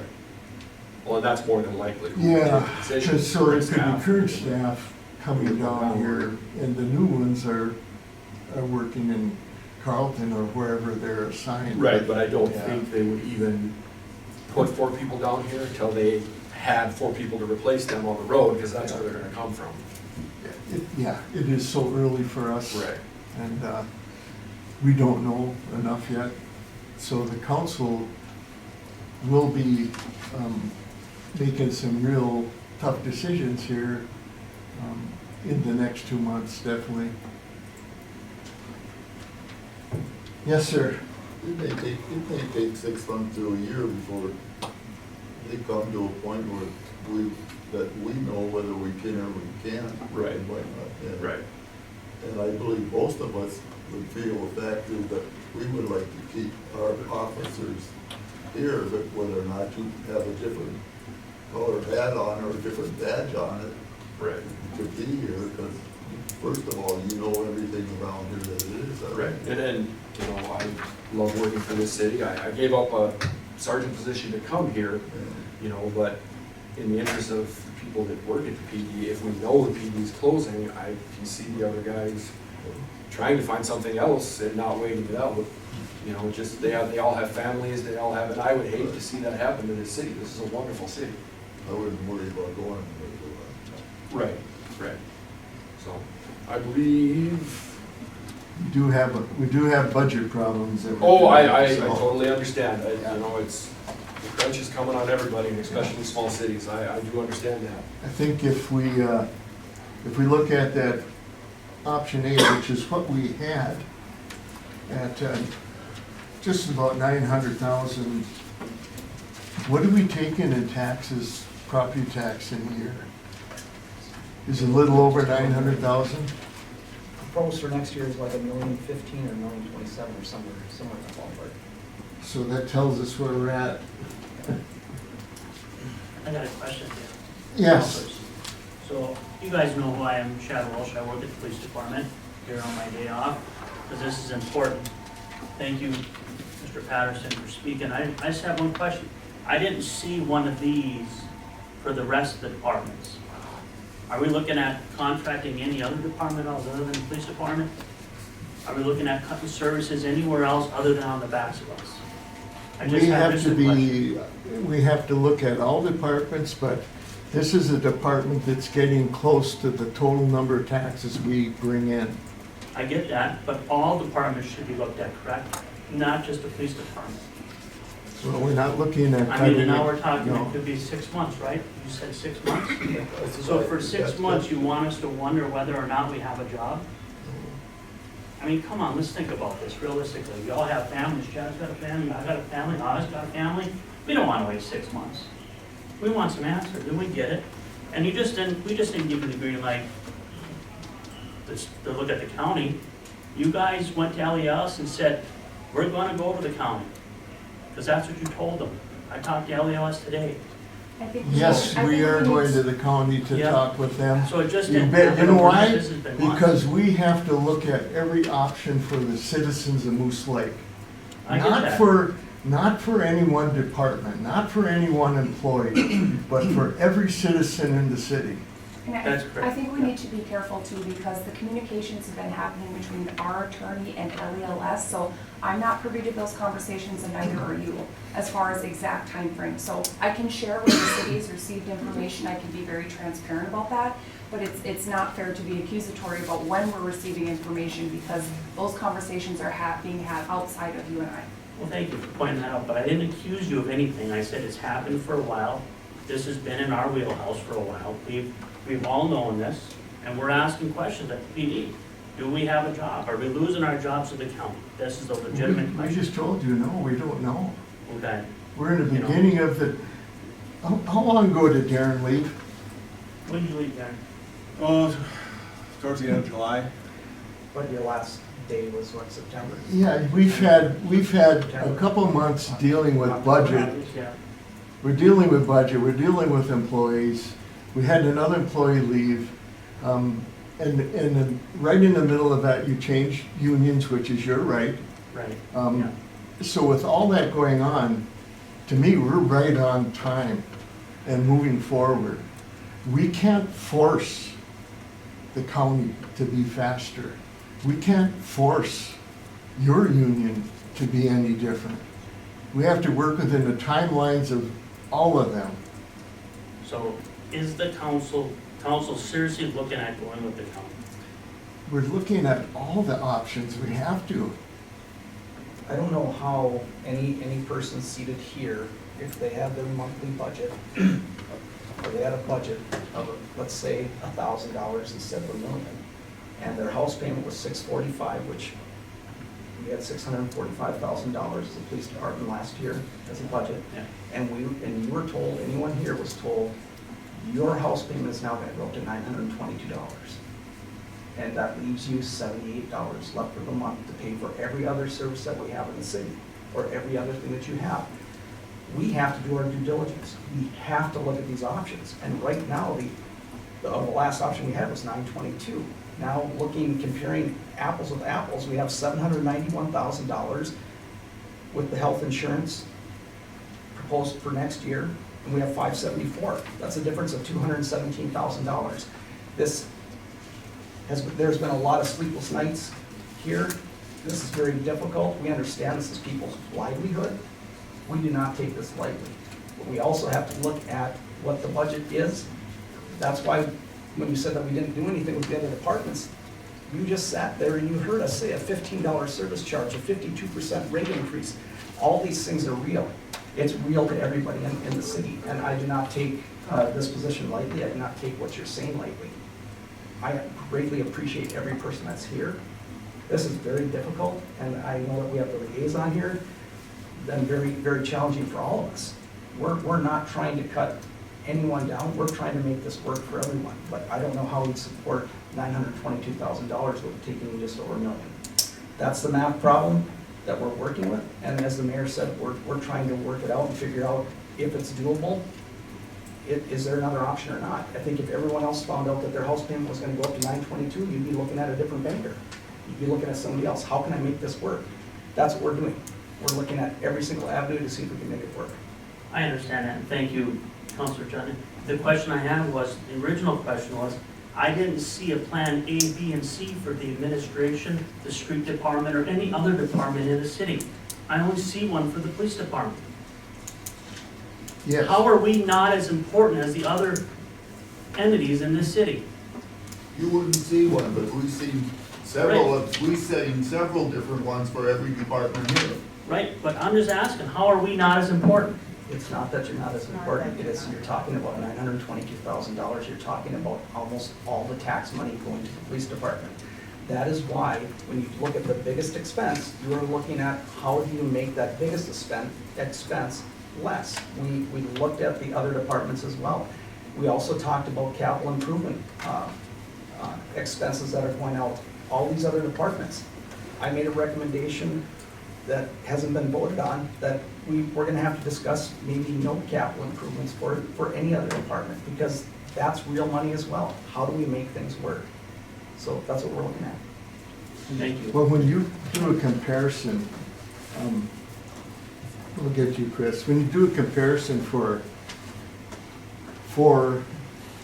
24/7 coverage, which the county showed to us at 500 some thousand, and you look at 24/7 coverage for with what we have, and it's close to 900,000.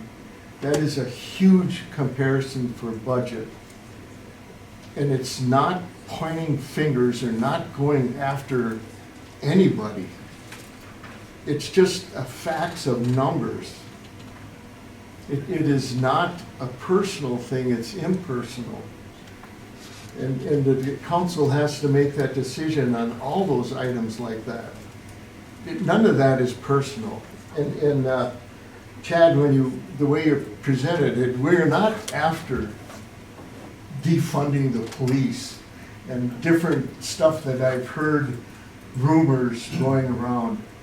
We're not defunding the police. We're trying to find a way to fund the police.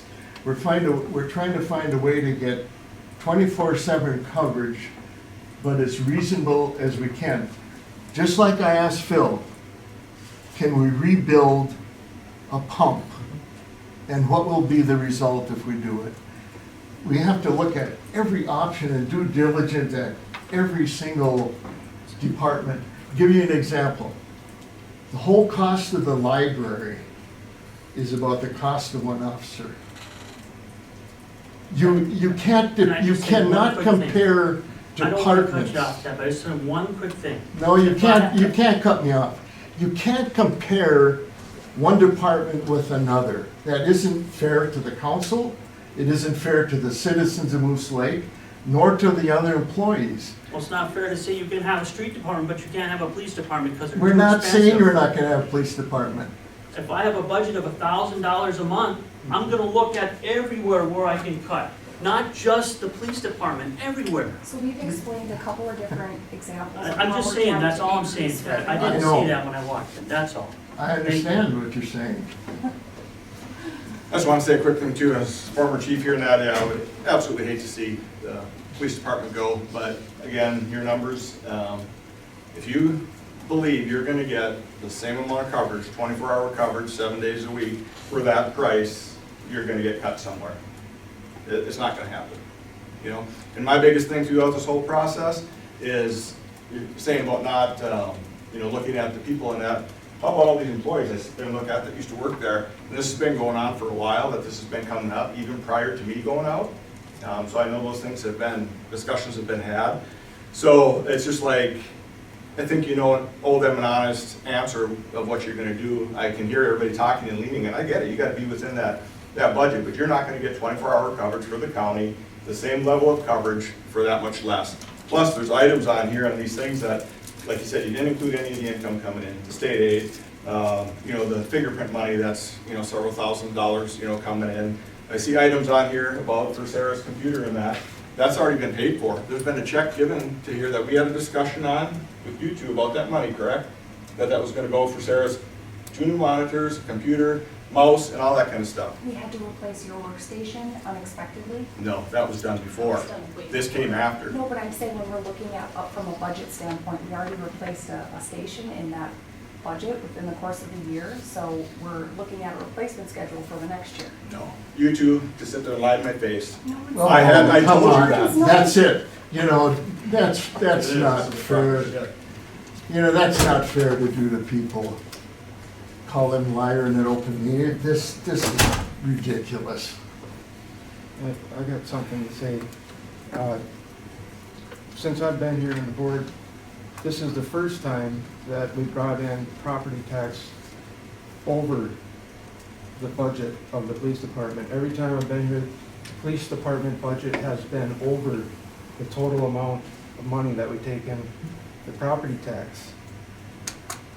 And the only reason why that happened is because house values have gone up. That drove up the amount that we're taking in. And there's a lot of talk in the future that these house prices could come down. And what does the city do then when our house prices come down and we're not bringing in as much property tax? And then we're back in the situation where the police department budget is larger than we take in total property taxes.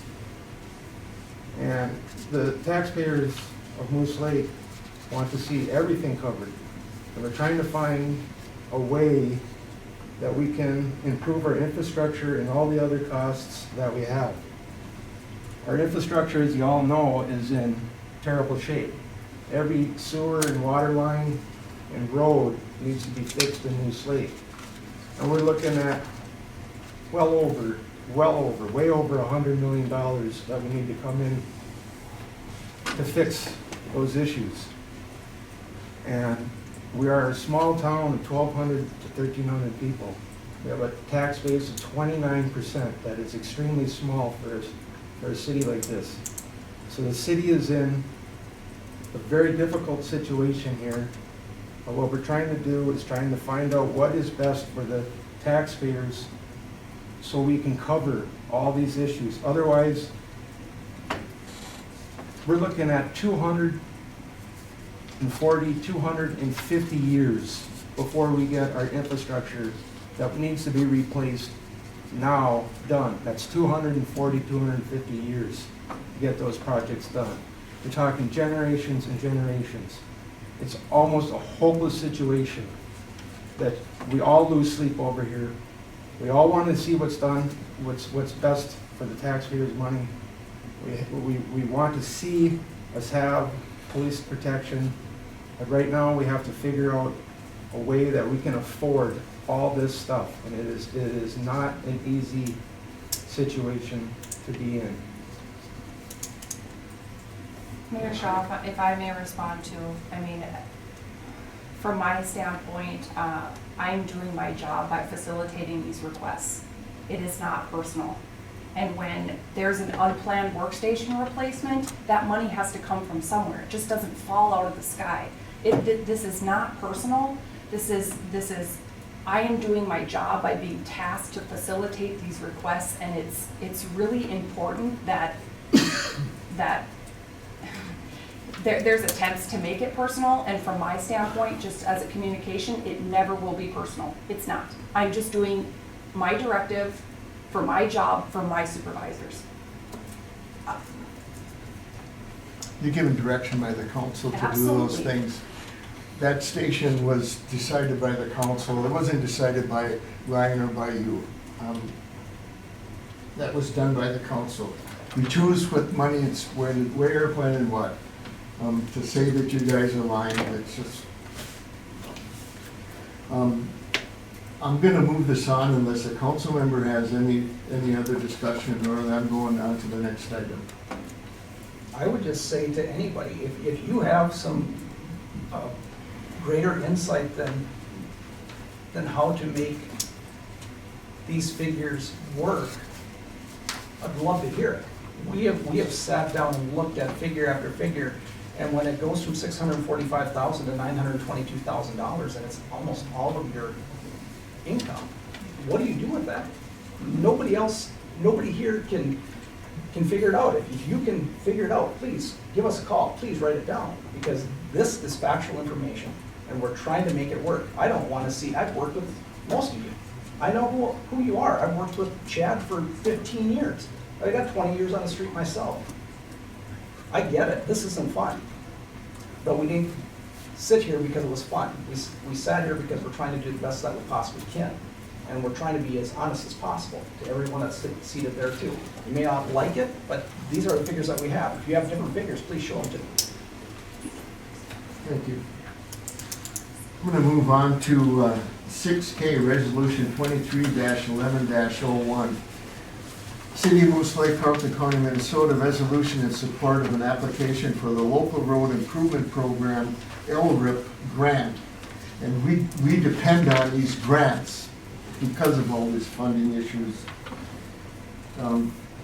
City Council discussion, I'm opening it up for discussion. Maybe Alyssa, if you want to give a little synopsis, or Sure, so the resolution 23-11-01 is in regards to our LRIP grant application. What the city is looking to do is acquire a grant, an LRIP grant that would cover 50% of the next road project. So this is an attempt to get funding to decrease the city's liability for a road reconstruction project. In order to apply for the grant, we have to pass the resolution. council?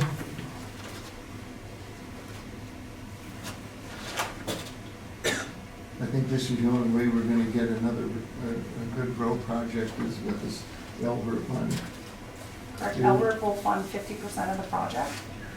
And so then we could either do a project that is twice as large and continue to save monies from the sales tax and or the natural gas franchise fee, or we can continue to do a mid-sized project and then only do it in a short amount of time. If half of it's funded, then we would only be required to cover the other half.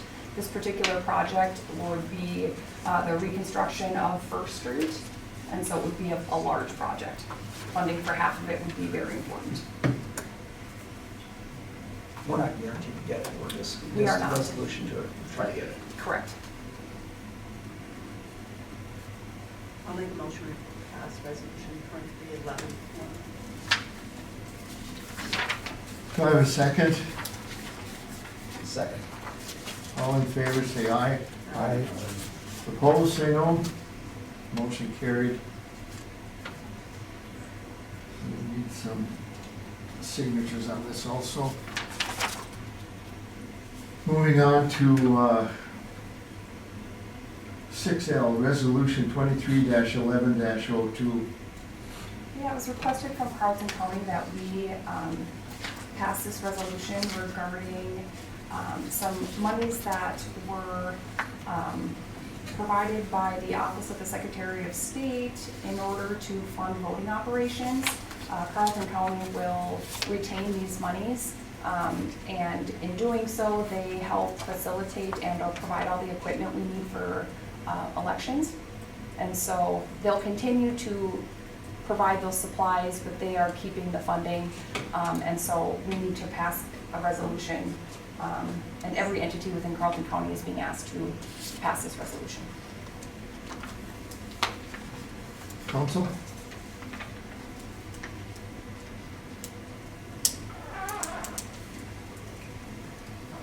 I'll make a motion to pass resolution 2311-02. Do I have a second? I'll second. All in favor, say aye. Aye. Opposed? Motion carried.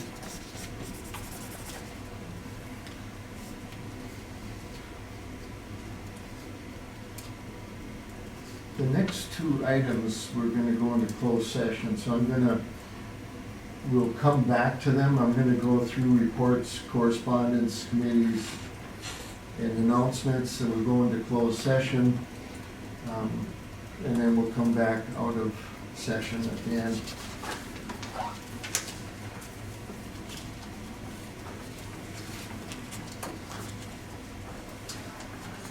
Some of these other items here, this smoke testing result, is that something informational? I don't see it farther down. So it's letter A. Oh, I see it, Yep. okay. Excuse me. So 7A, the Minnesota Rural Water Smoke Testing Results, October 12th, 2023. Yep, so the city participated in smoke testing of our sewer infrastructure in coordination with the district as well. So both parties agreed to smoke test a specific area, and these are the results. There was no identified I&I contributions on the line that was smoke tested. So really positive results, and it was good information to have. In addition, the district did participate and conduct smoke testing on a portion of their line as well. And they only had one issue in one area that they were looking to fix. But really good process, learned a lot, and here are the results. Question by the council? Thank you. Moving on to 7B, Moose Lake Cemetery Fire Monument Inspection Report. This is simply just for your information. We do have the fire monument inspected on an annual basis, and just providing it for your knowledge. Anything need to be corrected or done to it? Nope. Very good. Council, questions? Thank you. 7C, resignation notice, Paula Arnold, October 2nd, 2023. This is from Paula. Hello, I'm giving you a bit of notice that as of the end of December 2023, I will be resigning from taking the minutes for both the park board as well as the city council board. I've thoroughly enjoyed helping the city out over the past decades plus. Thank you, Paula. And Paula, thank you very much for your excellent work. It's very much appreciated. Thank you so much.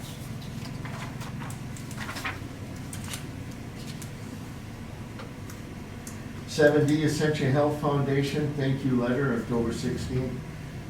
Melissa?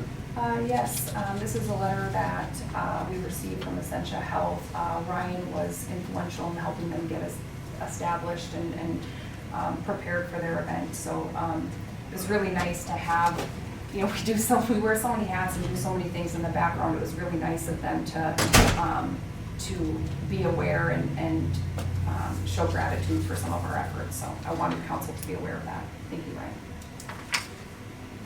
Thank you, good job. Moving on to 7E, Carleton County Public Health and Human Services Annual Drug Take-Back Event Communication. Yeah, I just wanted to have council be aware that there was a very successful drug take-back event that happened at Walmart in recent weeks. 130 people came through and they collected over 230 pounds of prescription medication. So excellent work there, and I just wanted council to be aware of the event. Thank you very much. Good job, Chief.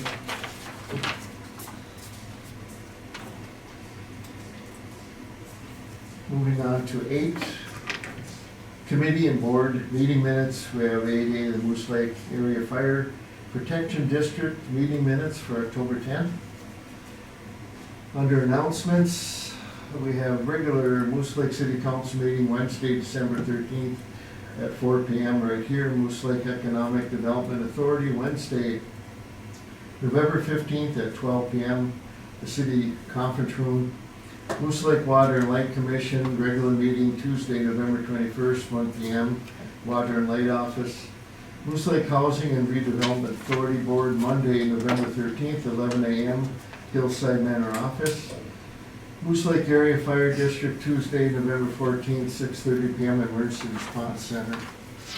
On the next page, Moose Lake Park Board, Moose Lake Park and Recreation Board, meeting Monday, January 8th, 5 p.m., right here.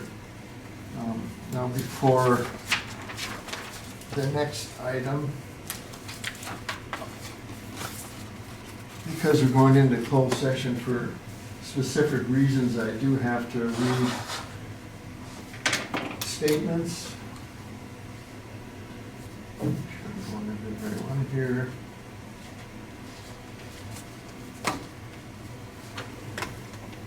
This agenda item is pending litigation, City of Moose Lake versus Raymond Contour, and the Public Employees Retirement Association of Minnesota. This portion of the meeting will be closed pursuant to Minnesota Statute Section 13D.05 Subdivision 3B. The grounds for closing is as follows. The city's need for absolute confidentiality outweighs the purposes served by the open meeting law, in this case based on the following. Absolute confidentiality is necessary so that the city council and legal counsel can have a candid and open discussion to determine the available legal options to handle the litigation, including response strategy and possible areas of reconciliation. The purpose of the closed meeting is not to have a discussion behind closed doors, but to instead, the purpose of the meeting is to determine the legal options for handling the litigation. The only business to be discussed is the pending litigation. The open session would be detrimental because it may take place in the presence of individuals involved in the litigation. A closed session would benefit the public because the ultimate outcome of the litigation may impact the finances of the city. I will now entertain a motion to close this portion of the meeting. So moved. Second. All in favor, say aye. Aye. Opposed? Motion carries. The time is, at this time, we've got 6:14. The city council will now go into closed session. Only the city council and authorized city representatives may be in attendance at any portion of the closed session. So we'll. Go down to the conference room. Sure. We'll grab all your stuff. If you